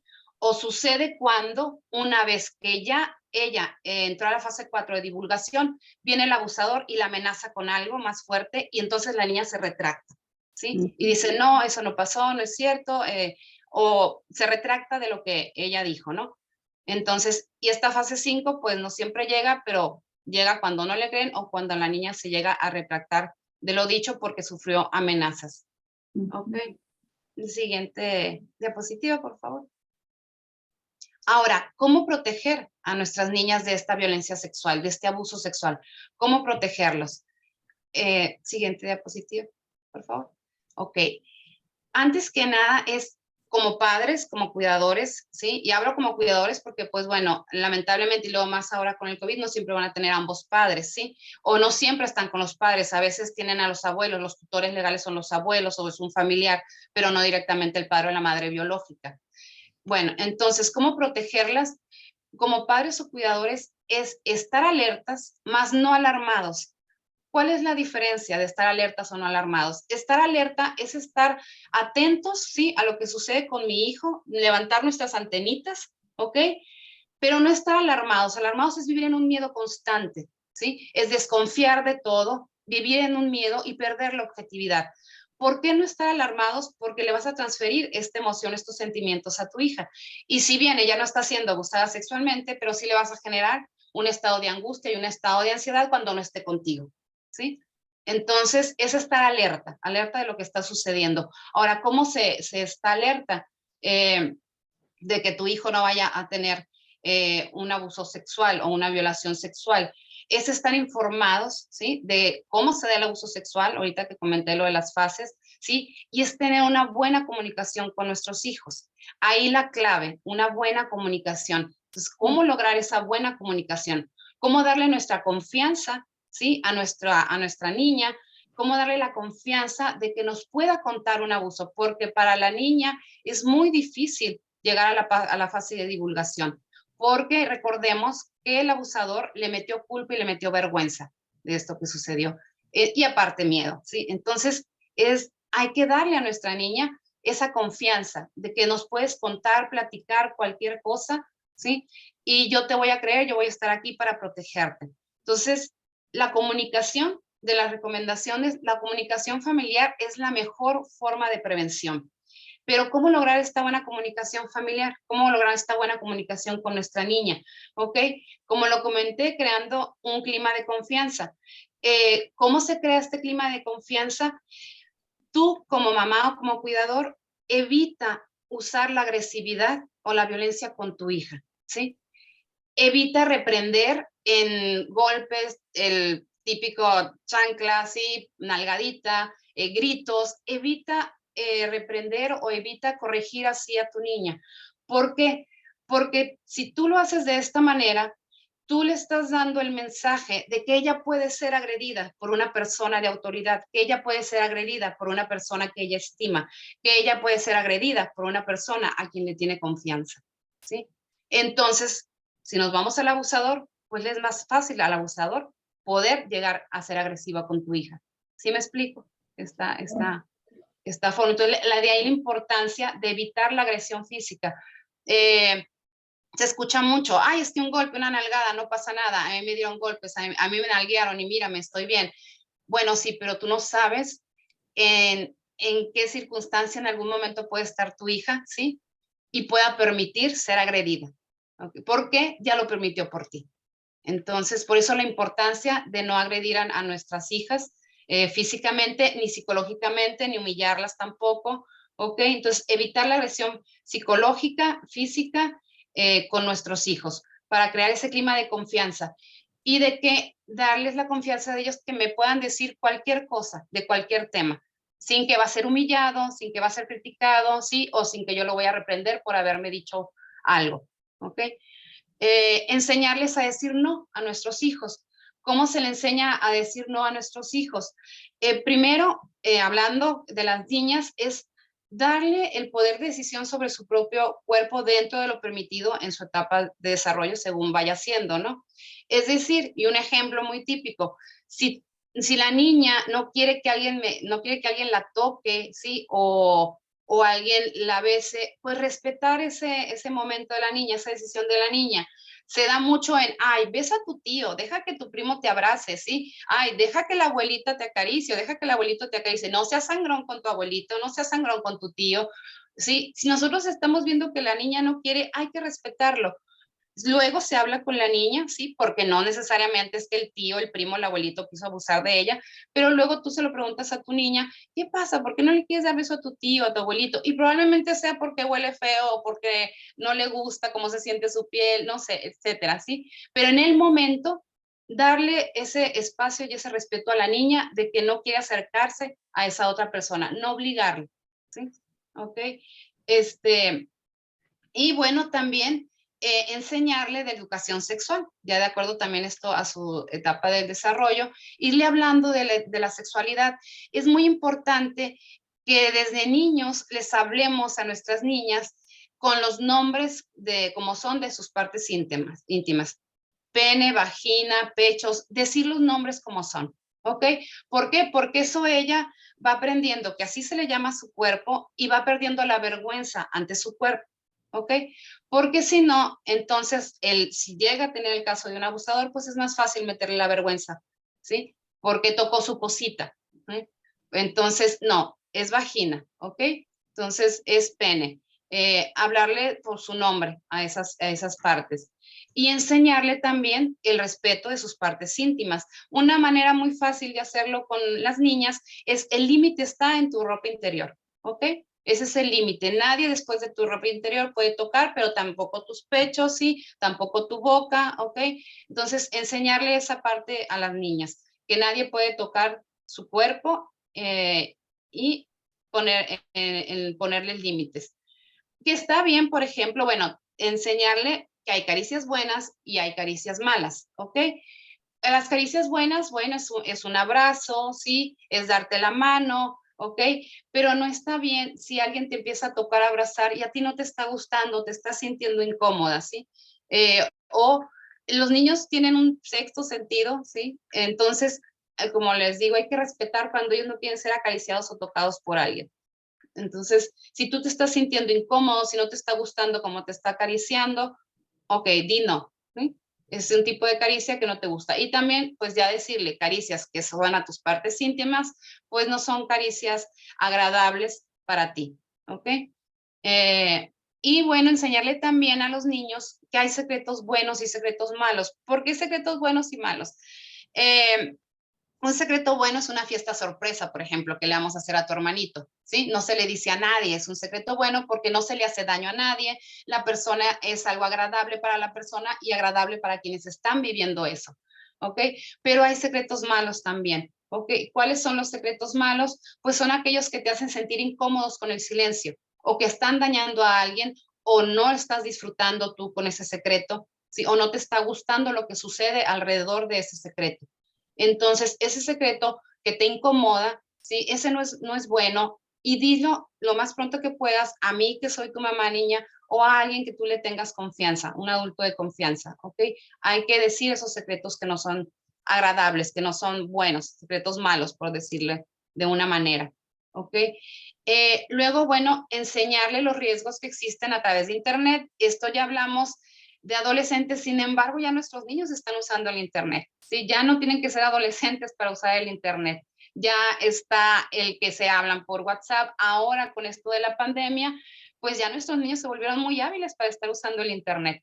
Entonces, siempre estar al pendiente, supervisar qué contactos tiene mi hijo, su lista de contactos, preguntarle sobre las personas con quienes está platicando, así sean sus amiguitos, ¿sí? Si hay personas que ves que no conoces, bueno, preguntarle sobre esas personas, revisar las páginas web que el niño o la adolescente está viendo, o la niña, ¿sí? Y explicarles de la falsa identidad, que aunque la mayoría de los adultos o las personas son buenas, hay personas y adultos que no siempre son así y que a veces tienen la intención de hacernos algún daño. Entonces es importante estar atento de personas que tú no conozcas. Y, por ejemplo, la importancia de que no te dejes tomar fotos, y sobre todo si no los conoces. Entonces la importancia de no dejarte tomar fotos, de no dar datos tuyos más allá de tu nombre, no dar tu dirección, tu edad, ¿sí? O no dar información de con cuántas personas vives en la casa, etcétera. Entonces, estar atento del Internet y las redes sociales, que como repito, ahora con la pandemia, nuestras niñas menores de edad, pues ya también se volvieron muy hábiles con el uso de de las redes sociales y del internet. Y bueno, no dejarlas solas. Esto dentro de la medida de lo posible, porque bueno, hay padres y madres que trabajan o que tienen que ausentarse por alguna actividad. Entonces, ¿qué hacer cuando tú lo tienes que dejar con una persona a su cuidado porque tú trabajas o tienes alguna actividad? Esta persona, aunque sea de tu confianza, hay que estar platicando con tu hija. Sí, constantemente, si se siente cómoda con esta persona, si les sigue gustando que esta persona la cuide, tú estar muy al pendiente y muy en contacto con esta persona que está cuidando a tu niña, así sea una guardería, sea tu vecina, sea un tío, sea tu hermana, sí, porque, bueno, no sabes alrededor quién deambula o quién anda por la casa, ¿no? Entonces, siempre estar eventualmente preguntándole a tu niña si está a gusto ahí donde donde le están cuidando, si está contenta en el tiempo que se está quedando mientras tú trabajas o mientras tú no puedes cuidar de ella. ¿Ok? Y, por ejemplo, decirle que no acepte regalos o favores de desconocidos o no acepte regalos a cambio de algo, que le pidan un favor, que si alguna vez llega a suceder, te lo platique o te lo cuente, ¿no? Para nosotros ir pues parando esas antenitas de estar alerta, más no alarmados, ¿ok? Y bueno, siempre pues no poner en duda lo que nuestra niña nos está diciendo, porque difícilmente una niña te va a mentir sobre un abuso sexual. Entonces, nunca poner en duda, ¿sí? Recordar que han tenido un gran esfuerzo por decirnos, cuando nos están ya diciendo de un abuso, hay que reconocerles el que nos estén diciendo, agradecerles que nos estén teniendo la confianza y más adelante voy a hablar de cómo hacerles sentir que están protegidos una vez que nos dicen, ¿ok? Si es que sufrieron de algún abuso. Y bueno, no poner en duda su palabra también entra previo al abuso. ¿Sí? Si ya la niña te está diciendo que no le está gustando quedarse ahí, o que no le gusta cómo la miran, o que vieron un video que a ella no le gustó, o que es que no me gusta lo que ponen en la tele, por ejemplo, o no me gusta lo que me hace ver, pues explorar qué es lo que le hace ver, explorar qué es lo que no le gustó, ¿ok? Porque recordemos que primero la van a seducir para poder caer en el abuso. Entonces ahí es donde me refiero que hay que parar las antenitas, más no estar siempre alarmados, ¿ok? La siguiente diapositiva, por favor. Ahora, ¿cuáles son los indicios o señales de que ya existe un posible abuso sexual en nuestra niña? ¿Ok? Porque, bueno, además de la prevención, que previo como lo estaba comentando, ¿cómo se puede identificar si hay un abuso o una violación sexual? Recordemos que ya cuando hay un abuso o una violación sexual, nuestra niña ya se está sintiendo o ya se siente totalmente indefensa. Su escala de valores ya quedó muy rota. ¿Por qué su escala de valores? Porque empieza a sentir culpa y vergüenza, está en un pánico y en una confusión porque posiblemente, y lo más seguro es que fue una persona de su confianza quien cometió el abuso, entonces sus valores quedan muy rotos para nuestra niña. ¿Okay? Entonces, ¿cuáles son los síntomas o signos o señales que hay? Bueno, los más evidentes pues son los síntomas y signos físicos, ¿no? Aquí, bueno, pues puede haber laceración o moretones en sus genitales.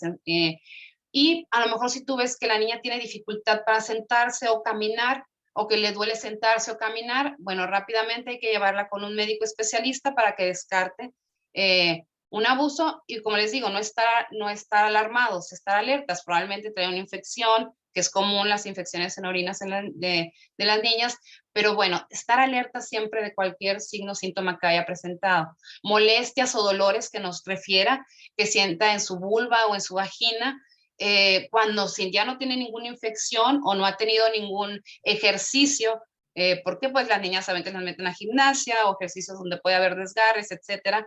Entonces eso ya llama la atención, ¿no? Bueno, ¿dónde pudo haber adquirido este dolor o esta molestia? Entonces, o molestias al orinar si no hay infección. Empiezan también pues a retener las heces, ¿sí? O empiezan a hacer heces verdosas. ¿Por qué? Porque puede haber una infección por el ano dependiendo del tipo de abuso. ¿Ok? O una hemorragia, ¿sí? Entonces, si hay sangrados, si hay infecciones, empiezan a expulsar secreciones intensas, definitivamente, pues ya llevarla con un médico, si en el momento, pues nuestra niña no nos ha referido a ninguna otra cosa o no vemos ninguno de los otros signos o síntomas de los que ahorita voy a hablar, ¿sí? Y las infecciones urinarias son recurrentes por la transmisión sexual. Sin embargo, no nos asustemos si nuestra niña tiene una infección urinaria, porque también es común en los niños. Por eso hay que seguir explorando, hay que ver más síntomas. Y como lo repito, un médico especialista, ¿sí? O un pediatra, pues nos va a descartar o nos va a referir en caso de. Y bueno, ya el signo, pues síntoma a veces ya más evidente, y pues que desgraciadamente ya se sabe cuando hubo mucho tiempo de abuso y cuando no le dimos la confianza, o nuestra niña o hija no tuvo la confianza de decirnos del abuso, pues es cuando sale el embarazo, ¿verdad? Entonces, eso ya hablando en las adolescentes. Ahora, ¿cuáles vienen siendo los signos, los síntomas o señales mentales, emocionales y de conducta? Aquí yo los separé solamente para distinguirlos mejor, lo que son mentales, emocionales y conductuales, pero van de la mano, ¿ok? Solamente los separé para poder ser un poco más explícita. Pero uno va con el otro, es decir, no va a haber no va a haber una conducta sino una emoción, y viceversa, no va a haber una emoción que no refleje con una conducta. Sin embargo, bueno, las conductas, como son un poco más visibles, más palpables, por decirlo así, es por eso que los separé, pero van de la mano, ¿ok? Los problemas emocionales que se van a dar en la niña, pues van a empezar los miedos, ¿sí? Miedos extremos, depresión, ansiedad, incluso conductas suicidas, ¿sí? Empieza a haber conductas o ideaciones suicidas, el decir ya no quiero vivir, me quiero morir. Bueno, hay que explorar qué es lo que está pasando si no ha vivido un evento familiar fuerte. Hablo fuerte de que alguien falleció o algún otro tipo de trauma. Si sabemos que no hay algún otro tipo de trauma, bueno, ¿por qué nuestra niña nos está refiriendo esto, no? Problemas de atención, de concentración, que ya ven siendo los cognitivos, ¿sí? ¿Qué pasa con una niña que tuvo abuso o está teniendo abuso sexual? Generalmente van a tener pesadillas muy constantemente. Los niños tienen pesadillas, sí, pero ya que lo tengan de una manera constante, ¿ok? O muy intensas, que vemos que nuestra niña se despierta muy alarmada, pues entonces ya empieza a hacer un foco de atención y levantar nuestras antenitas, ¿ok? Miedo para irse a dormir, el no quererse dormir solas, ya sin una razón aparente, ¿ok? Si hasta tú le prendes la luz y de todo modo no se quiere dormir sola, ¿ok? O empieza a tener insomnio, ¿sí? Nuestra niña no empieza a dormir bien. Entonces ya es raro que una niña no empiece a dormir bien, ¿no? Pérdida de control de esfínteres, ¿qué es esto? Que se empieza a hacer pipí en la cama, que la mojan la cama otra vez cuando ya había pasado la etapa del desarrollo en que las niñas mojan la cama, ¿ok? O si está en esa etapa, pues no lo puede controlar y la moja también constantemente, ¿ok? El ver que nuestra niña siempre está en un estado así como estoy yo, alerta, sí, de alerta extrema, de hipervigilancia, que todo le asusta, por todo brinca. Entonces es también como que, bueno, ¿qué está pasando con nuestra niña? Si nosotros le hemos creado un ambiente de confianza para que no sea así, ¿no? O se pone muy nerviosa cuando alguien aparece, alguien de la familia o alguien conocido de ella, se empieza a poner muy nerviosa, o no lo quiere ver o se va de ahí. Entonces también explorar, bueno, ¿qué está pasando? No te cae bien, te hizo algo, ¿por qué no te gusta estar con esa persona? ¿Por qué ya no quieres estar con tu tío, con tu tía, o con tu vecino, o con tu prima? ¿Sí? ¿Qué está pasando? ¿Por qué te pones así? Y observar pues a esta persona también nosotros, ¿no? Empiezan a tener un retraimiento social, quieren estar siempre solas, ¿sí? O no quieren relacionarse con nadie. ¿Por qué? Porque recuerden que su sistema de valores se está quebrando. La confianza hacia los demás se está quebrando. Entonces desconfía de todas las personas y prefiere estar aislada para protegerse. Ahora, ¿cuáles son los signos, síntomas o señales conductuales? Que como les repito, pues van de la mano, ¿no? En general, no hay algo en particular y lo digo en particular para que no hay que asustarnos si presentan estos cambios de conductas que voy a decir. Lo que sí sucede es que la conducta de tu niña va a cambiar, va a ser diferente, ¿ok? Y no porque está pasando a la adolescencia, ¿sí? No, estamos hablando de que de repente la conducta de tu niña dices, acá, esta no es mi niña, ¿sí? Así no era mi niña. Si ella era muy alegre, de repente la vas a ver muy triste.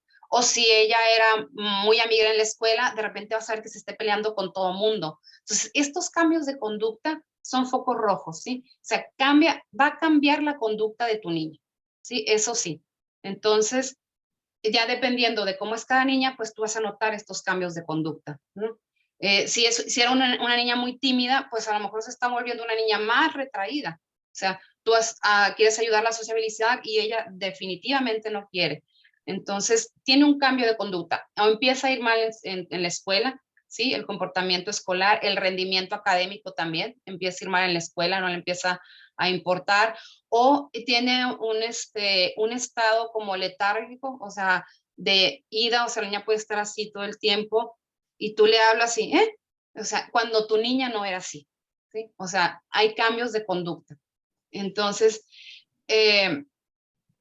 o muy hiperactivos, se empiezan a poner muy hiperactiva la niña cuando tu niña no era tan hiperactiva, o muy obsesiva o con conductas repetitivas, ¿sí? Cuando tu niña no era así. Un ejemplo, en las adolescentes se están bañando constantemente, ¿sí? Por esta limpieza que quieren sentir, ¿no? Por este limpiar culpas y este limpiar su cuerpo. Hay rechazo hacia su cuerpo, ¿sí? Por ejemplo, en las adolescentes, rechazo hacia su cuerpo, se empiezan a vestir con ropa holgada. ¿Por qué? Porque ya no quieren llamar la atención, ¿ok? Entonces empiezan a tener también trastornos de la conducta alimentaria, o sea, tanto en los niños como en las adolescentes. En los niños, como pues ya dejo de comer, sí, cosas que antes mi niño le encantaban, comía, ahora ha perdido el apetito, ya no come igual, y no por su etapa de desarrollo. Menciono esto mucho, las etapas del desarrollo, para que los papás no se asusten con un solo síntoma. Sí, hay que ver si está en la etapa del desarrollo o ya pasó esa etapa y de todos modos mi niña sigue sin comer. ¿Ok? ¿Qué está pasando con mi niña? O en las adolescentes, pues empieza la anorexia, la bulimia o los atracones. ¿Ok? Dejo de comer o como mucho y vomito, la bulimia, o atracones, me atraco y no lo vomito. Nomás, entonces empieza a subir tu hija de peso, ¿sí? Y aparte, pues tú empiezas a notar que come con una ansiedad o de una forma que no para de comer, ¿sí? Que no es por su desarrollo, porque los adolescentes también llegan a un momento en el que comen mucho, por su mismo cuerpo los pide, pero esta no es por su desarrollo. Ya la ves comer de una forma muy ansiosa, ¿ok? Entonces esto también hay que levantar las antenas, bueno, ¿qué está pasando? ¿Ok? Y problemas para relacionarse con los demás. Como lo comenté, a lo mejor era una niña que se llevaba muy bien con sus compañeros en la escuela y empieza a pelear, empieza a golpear, empieza a morder, o empieza a retraerse y ya no juega con nadie en el recreo, ya no quiere que la molesten, prefiere quedarse en el salón o en una banca sentada, cuando tu niña no era así. ¿Ok? Entonces eso pues llama la atención. Hay que ver qué es lo que dio pie a que tu niña empiece a tener esa conducta, ese comportamiento. ¿Ok? Ahora, como lo comenté, las señales o síntomas pues van a ser diferentes de acuerdo a cada niño y a cada contexto también, y de a cada etapa de su desarrollo. Uno de estos síntomas no significa que sea abusada, ¿sí? Se dan simultáneamente, se dan varios. Entonces, sin embargo, pues bueno, alertas, hay que estar alertas como papás, focos rojos, y para esto ya hicimos el papel de la prevención, que es generar nuestra confianza en nuestra niña, con una educación que no le voy a gritar, no la voy a golpear, no le voy a pegar, para darle la confianza de que ella me puede platicar y hablar de cualquier tema sin que yo me altere, ¿ok? Entonces, ella va a tener la confianza de decirme que fue abusada porque yo no me voy a alterar, ¿ok? Entonces, desde ahí empieza la prevención. Ahora, la siguiente diapositiva, por favor. ¿Cómo ayudarle o cómo conducirnos con una niña que ya ha sido víctima de abuso sexual o de violación sexual? ¿Cómo le ayudo a esa niña? ¿Cómo le ayudo a mi hija? Primero que nada, y yo sé que es muy difícil y más como padres, y lo digo con todo respeto, pues es mantener la calma, no dramatizar. Y el no dramatizar lo estoy diciendo con respeto. El por qué. Para no reforzar la culpa y la vergüenza a nuestra niña, porque si nosotros nos exaltamos, si nosotros nos alteramos delante de la niña, recuerden que ella trae culpa y trae vergüenza, ¿sí? Entonces, si tú te alteras, si tú dramatizas, que entiendo, lo digo con todo respeto, pues la niña se va a retraer, porque no va a saber por qué tú estás haciendo así, si lo que hizo estuvo muy mal, si lo que hizo fue su culpa. Entonces, dentro de la medida de lo posible, y digo la medida posible porque pues es un momento muy difícil, mantener la calma y ya después nos vamos al cuarto, al baño, a gritar, a golpear, pero delante de la niña evitar tener una expresión muy acervada de nuestras emociones para no asustar a la niña, para no hacer que la niña se retraiga o se arrepienta de habernos dicho, porque a lo mejor recordemos que puede estar amenazada, ¿sí? Entonces, eso, y para no reforzar el traumatismo de la niña, porque si para ella haya sido traumático que hayan abusado de ella, ahora imagínense el que si veo a mi mamá o a mi papá gritando, llorando, diciendo, lo voy a matar, pues estás revictimizándola y le estás poniendo otro trauma a la niña, ¿sí? De cómo tú estás actuando. Entonces, todo eso hazlo en el cuarto, en el baño, cuando la niña no te esté viendo, ¿ok? Evitar las preguntas de ¿por qué no me dijiste antes? ¿Por qué no me tuviste la confianza? ¿Por qué lo permitiste?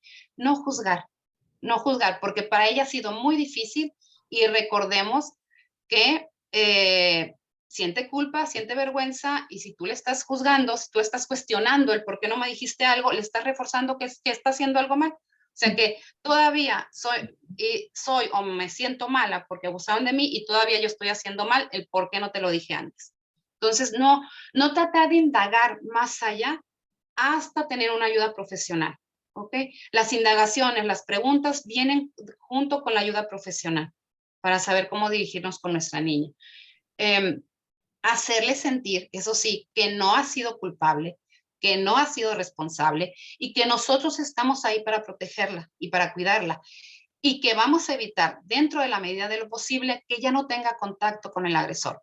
¿Por qué dentro de la medida de lo posible? Porque como lo comentó hace rato Mari Carmen, desgraciadamente se da mucho en el contexto familiar o se da con una persona que es de confianza, con una persona que convive con la familia, con una persona con que la familia tiene contacto.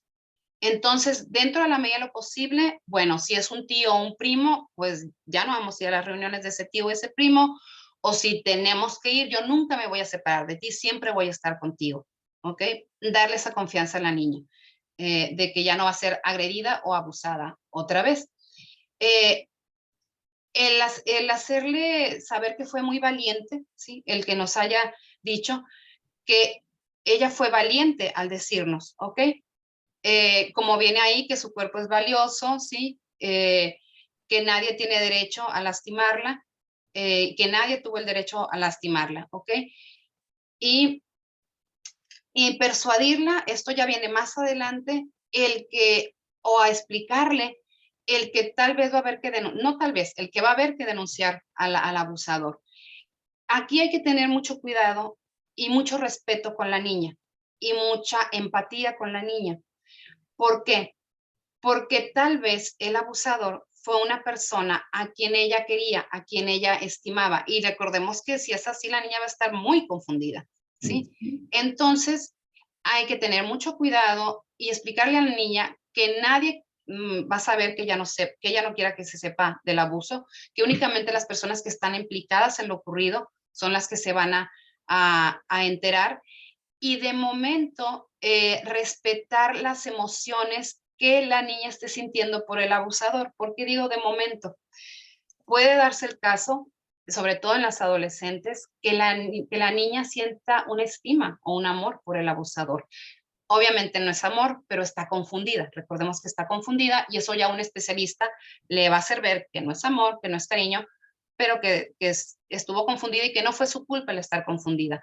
Pero en el momento hay que respetar esos sentimientos que siente la víctima hacia el abusador que fue amable con ella. ¿Ok? Amable entre comillas, ¿sí? Recordemos que esto es cuando no se usa la violencia, ¿sí? Entonces, pues hay que respetar eso de la niña y sí después quitarle que el abusador, pues no es cariño ni amor lo que le dio y quitarle todo tipo de poder que ha ejercido sobre ella. Pero esto pues ya se hace bajo un tratamiento terapéutico, ¿no? Pero de momento hay que ser empáticos con la niña, porque la culpa, hablamos de culpa y vergüenza cuando hay un abuso, una violación sexual. Sin embargo, la culpa y la vergüenza es mayor cuando viene de un familiar, cuando viene de alguien que la familia quiere que la familia hasta respeta, puede ser un tío, un primo, ¿sí? Entonces la culpa y la vergüenza es mayor, porque aparte también, aunque sea niña, sí, las adolescentes pues ya tienen esta capacidad más de lo que voy a comentar ahorita, pero aunque sea niña, ellas se dan cuenta que se va a perder una unión familiar, que se va a quebrar mi familia. Entonces, aparte, la niña tiene que trabajar con esto, ¿sí? No sé, si ya bien ella trae culpa, que no es culpa, pero trae culpa y vergüenza del abuso, aparte se le va a generar culpa, ¿sí? Porque mi familia se quebró, ¿ok?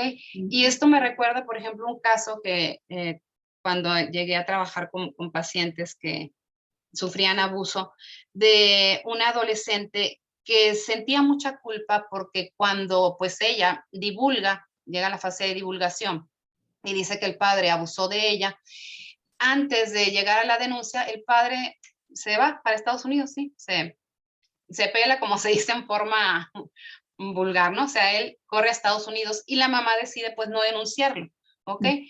Ella era menor de edad, obviamente, entonces la mamá decide no denunciarlo y la hermana, se quiebra la relación con la hermana.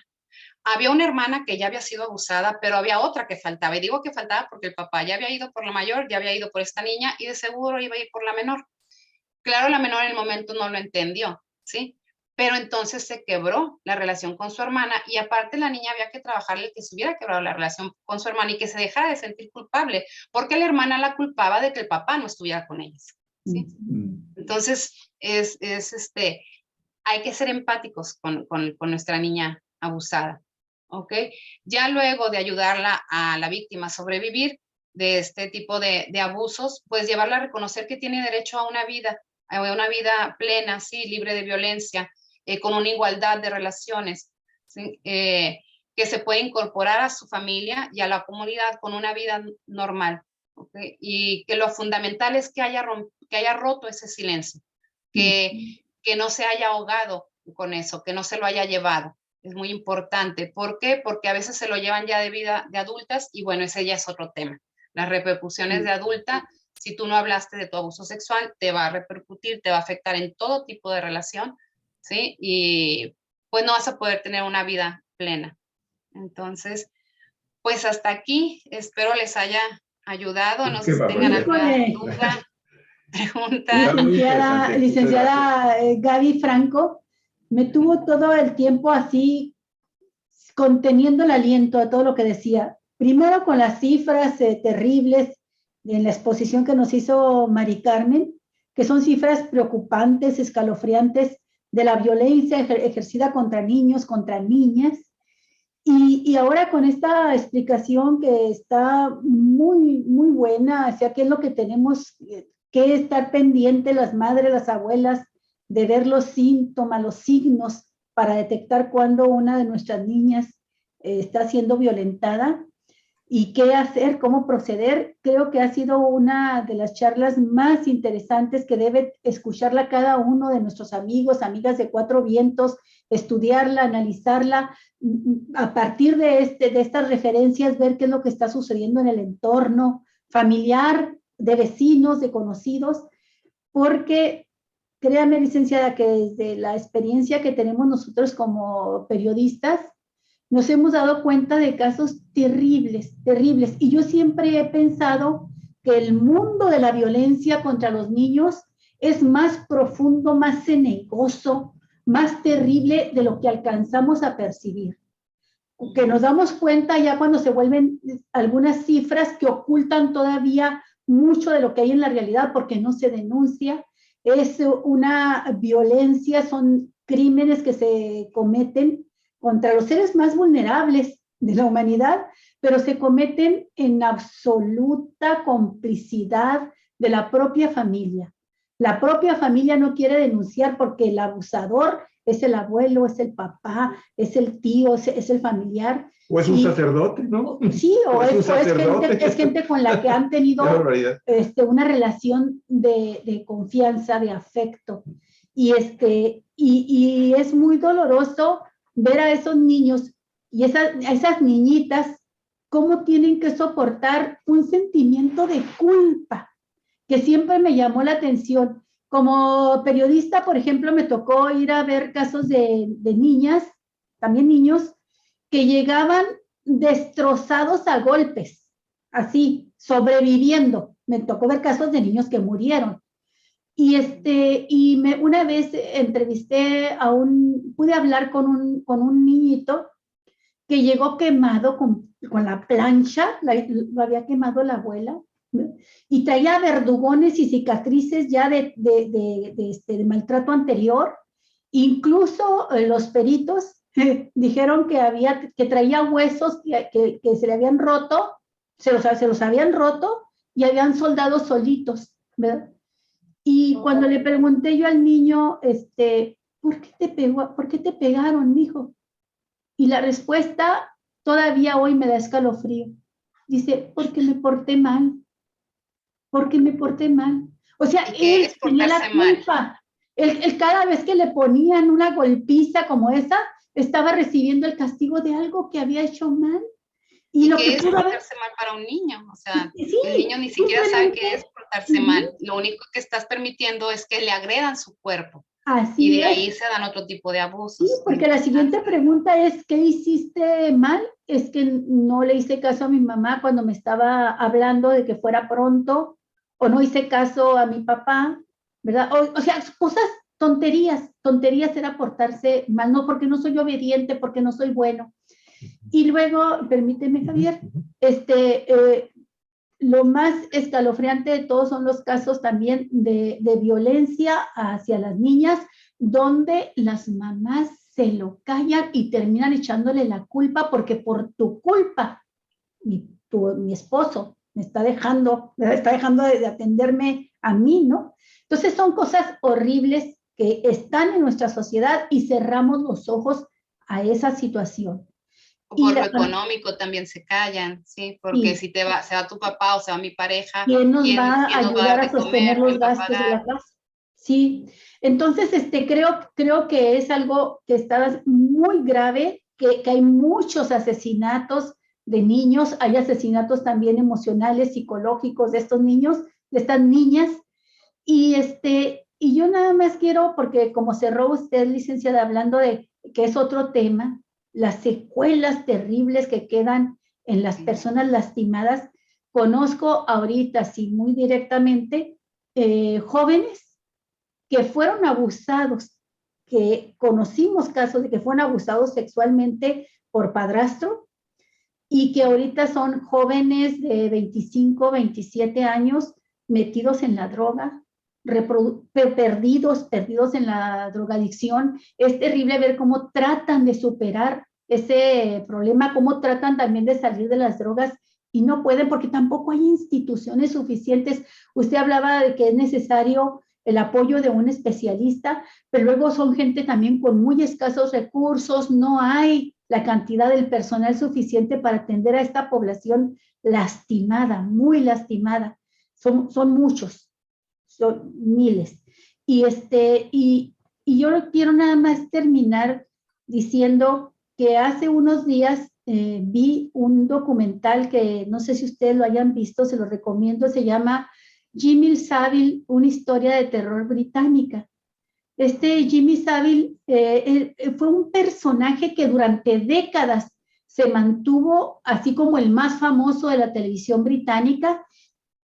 Él hacía muchas locuras, se vestía muy loco, atraía a las masas y luego se encargaba de realizar campañas altruistas, ¿verdad? Incluso tenía un programa de ¿qué quieres que haga Jimmy por ti? Y hacía desde cosas muy pequeñitas, de un niño que dice, yo quiero volar, pero volar de verdad, y lo subía a un paracaídas, les cumplía sus sueños, pero también juntaba millonadas para casos altruistas de hospitales, de escuelas, etcétera, y era un tipo que se relacionó con grandes personajes, ¿verdad? Con los Beatles, Roy Stone, la reina Elizabeth, el rey Carlos, el príncipe Carlos, Lady Di, bueno, un caballero. Margaret Thatcher insistió hasta que le dieron la medalla del caballero de no sé qué. Y a pesar de que ya empezaba en los últimos años de su vida a ser cada vez más fuerte y más fuerte el rumor de que era un abusador sexual, no se procedió contra él, el tipo muere, pero empiezan a salir las historias terribles. No le voy a contar todo, no les contaré todo, Mari Carmen, pero quiero mencionar que Javier ya se había quedado dormido, yo no pude despegar la vista de la televisión, del documental, es en dos partes, y la segunda parte es donde más se va viendo ya esto del abuso sexual, pero es una niña que cuando tenía 11 a 14 años, estuvo abusando de ella. Era durante las misas, ¿verdad? Ella era la encargada de recoger las limosnas y ella tenía que ir a pararse detrás de él. Él se quedaba atrás en la misa y ahí era donde abusaba de ella, la manoseaba. Y dice ella que no pudo nunca hablar, o sea, era un personaje tan querido, tan estimado, tan carismático, del que todo el mundo hablaba primores, que además hacía ver que tenía que ser muy dichosa, ¿verdad? La persona a la que él se acercaba, ¿verdad? Muy suertuda. Y entonces esta niña tenía que pararse frente a él y en la misa la manoseaba, y ella dice algo que usted comentó ahorita, licenciada, que empezó a buscar cómo protegerse y entonces usaba 3 pantaletas, empezó a usar ropa sobrepuesta para no sentir las manos del hombre, y todo esto es en una entrevista que le están haciendo y la mujer se quiebra, se rompe en llanto platicando lo que le sucedió 40 años atrás, porque ya es una mujer de más de 50 años y se hace una y otra vez la pregunta, ¿por qué no hablé? ¿Por qué no lo dije en su momento? No, y es algo a lo que ella no le da respuesta todavía. Dice que vivió todas estas décadas sintiéndose también, aparte de culpable, cobarde, ¿verdad? Y narra los problemas que tuvo en sus relaciones, en su familia, en toda su vida, en toda su vida. Y en ese momento en que la están entrevistando, ella se quiebra diciendo lo que sentía cuando este hombre, por ejemplo, tenía la costumbre de meterle la mano con todos los dedos a la boca. Dice que esa es de las peores cosas que él recuerda. Ella recuerda cómo le metía la mano y ella tenía que succionarle los dedos así en la boca, ¿no? Dice, y muchas cosas que comenta, que me confirman a mí todo lo que usted estaba mencionando ahorita, de la manera en que se conduce. Y Javier preguntaba, ¿qué tienen en la cabeza que hacen esto? Y yo pregunto, ¿por qué una niña, una adolescente, se traba y no puede denunciar que está siendo víctima de este tipo de agresiones y que termina echándose la culpa y que termina siendo una persona ya de la tercera edad que todavía rompe en llanto cuando logra hablar de esto, ¿no? Es terrible, de verdad. Ahí la importancia de denunciar, si bien en la denuncia tal vez no se llegue al estado o el resultado que esperamos como padres, pero sí que nuestra hija tenga una atención, por más mínima que sea, porque si bien las instituciones es verdad, no se dan abasto, pero por más mínima que sea la atención, en algo le va a ayudar a esa niña a que las secuelas se minoricen, más no desaparezcan. Para desaparecer sí se necesita un tratamiento terapéutico de mucho tiempo, estar en constante terapia, en constante estar exponiendo cómo te sentiste, sí, cómo te va afectando conforme vas tú creciendo, pero al menos ayudar en algo. Entonces sí, la importancia de la denuncia.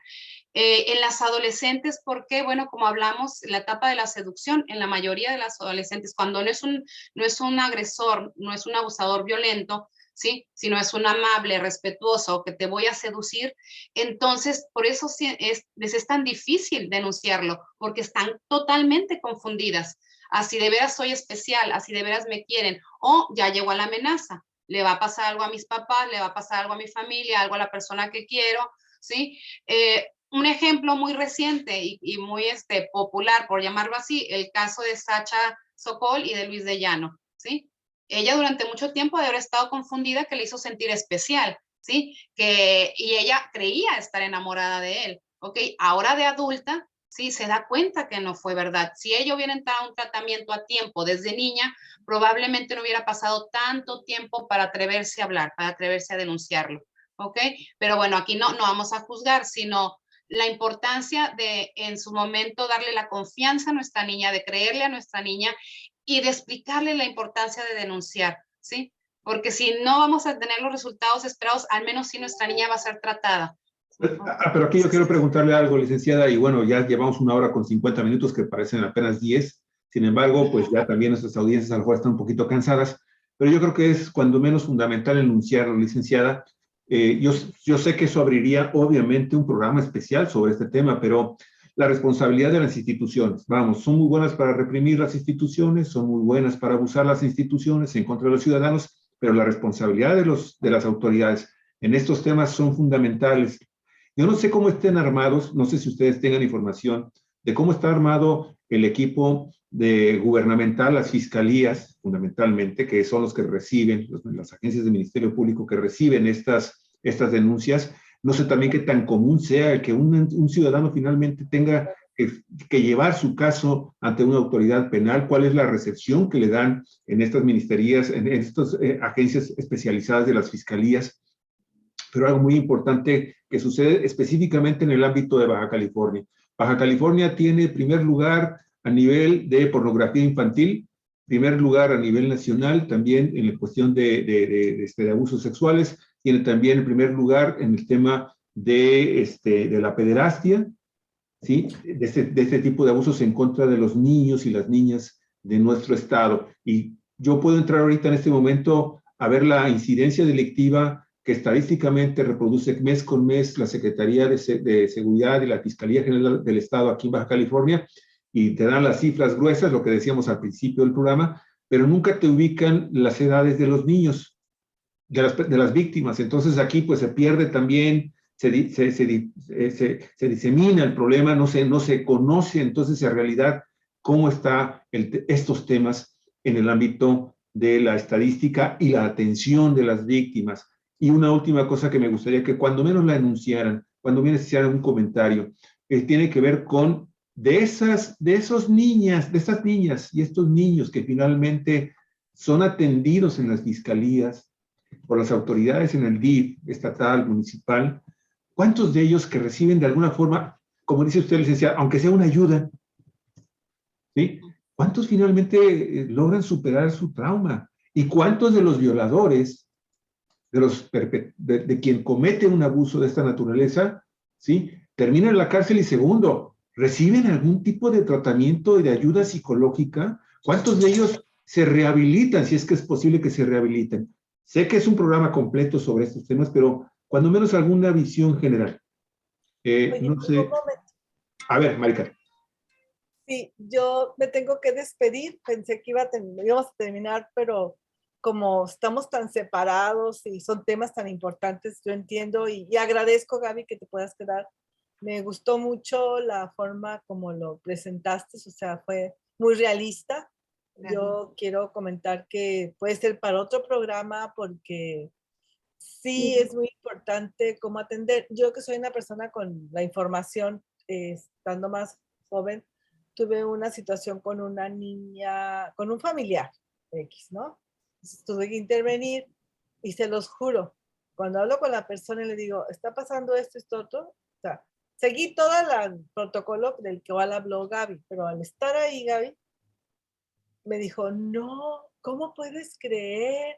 Si yo la quiero como si fuera, y casi me convencía. Entonces me acordé, regla número 1, créele a la menor o al menor, créele. Entonces fue lo que, o sea, en contra, estaba viendo una cosa y tenía que creer otra, y sí fue complicado. Por eso yo nada más aquí puntualizaría que vuelvan a ver el programa, que tomen en cuenta las recomendaciones porque son muy prácticas, muy exactas, precisas y convenientes. O sea, ¿qué hacer?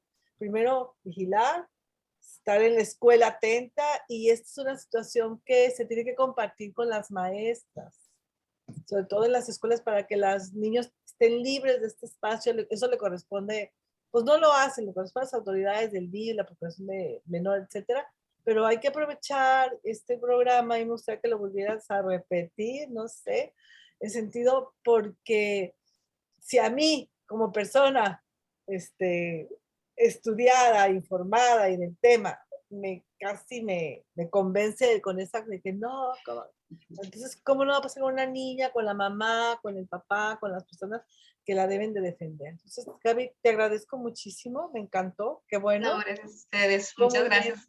Gracias. Me despido con un abrazo para todos porque ya se me... Muy bien. Híjole, pues yo creo que no sé, licenciada, si quiere hacer algún comentario, pero a mí me gustaría mucho, Mari Carmen, aprovechando que está aquí la licenciada, de alguna forma comprometerla a que en un programa más adelantito veamos, ok, este programa está muy bueno desde el punto de vista preventivo y la información de lo que está sucediendo, pero ¿y las instituciones qué? Reciben un presupuesto, por muy pequeño, muy grande que sea. ¿Tienen personal especializado o dicen tenerlo? Sí, pero ¿cuántos son castigados? ¿Cuántos son rehabilitados? Los niños, ¿qué resultados tienen? Las instituciones, ¿qué programas tienen de asistencia? Todo esto que al final de cuentas lo estamos viviendo. Sí, vivimos en un país con un clima de violencia impresionante y eso obviamente de alguna forma va marcando también las conductas de los integrantes de la sociedad mexicana, pero no nos podemos quedar ahí. No sé, licenciada, ¿algún comentario final que quiera hacer?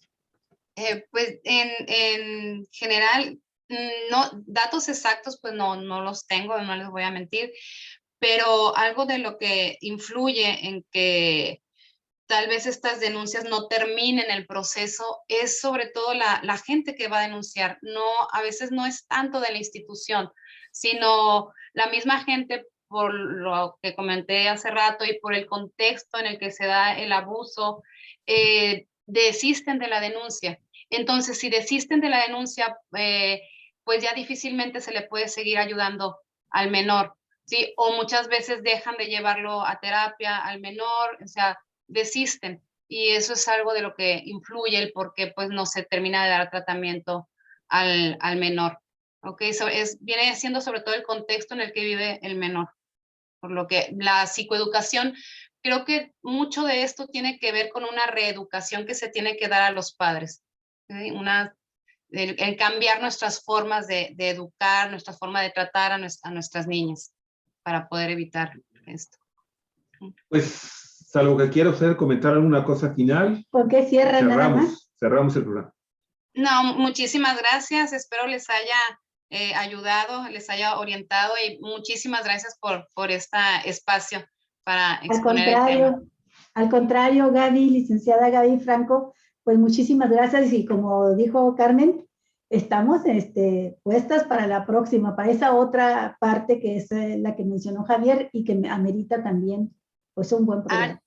Gracias, yo encantada, nos ponemos de acuerdo, claro que sí. Un abrazo. Gracias. Muchas gracias. Muchísimas gracias. Muy amable. Hasta luego. Bueno, amigos, Bye. muchas gracias. Hasta luego. Pues con esto terminamos el programa y la transmisión del día de hoy, amigos y amigas. Muchísimas gracias. Quiero darle un afectuosísimo agradecimiento a Israel Acoat Romero Núñez, que ha estado muy participativo, lanzó una serie de preguntas muy interesantes, pero pues por cuestiones de tiempo, Disculpa, Israel, pero queremos agradecerte mucho la labor que estás haciendo con Cuatro Vientos, te lo agradecemos, muy amable, muchísimas gracias, eres muy gentil, te lo agradecemos. Guillermo Valderas, Luis Aguilar, la cantautora María Casas, por ejemplo. María Casas, sí. Un abrazo, cada vez está componiendo más y más María y está también dando recitales, Javier, ha estado muy activa. Precisamente hace poco estrenó una canción muy bonita dedicada a los niños, el Día del Niño. A ver cuándo platicamos, María, de este trabajo que estás haciendo y que nos cantes. Hace mucho que no estás con nosotros en Cuatro Vientos, así es que nos ponemos de acuerdo y tú nos dices cuándo. Y sabes también a quién hay que invitar, porque trae dos temas muy interesantes. Precisamente uno de ellos es la violencia que ocurrió el día 1 de mayo acá en Mexicali. Nuestros queridos amigos del Corporativo Medina. Hay que invitarlos a ver si posiblemente, no sé si puede ser mañana o el viernes, a verles un pequeño espacio porque traen información muy interesante en dos asuntos de violación de derechos humanos muy relevantes. Y con muchísimo gusto ya recibimos su información. Con muchísimo gusto vamos a buscarlos también para poder hacer ese enlace hasta Mexicali. Muy bien. Olga, pues vámonos. pues vámonos, que ya hace hambre. Así es. Un abrazo a todos, amigos, amigas de Cuatro Vientos. Si les gustó el programa, compártanlo. Cuatro Vientos, periodismo en la red donde todas las voces se encuentran eco. Muchísimas gracias a todos ustedes, queridos amigos. Y hasta el día de mañana, a partir de las 8, tenemos programa con ustedes en el Surco. Es el tema, con ese arrancamos a las 8. Muchísimas gracias a nuestros amigos de San Quintín. Hasta el día de mañana y buen provecho.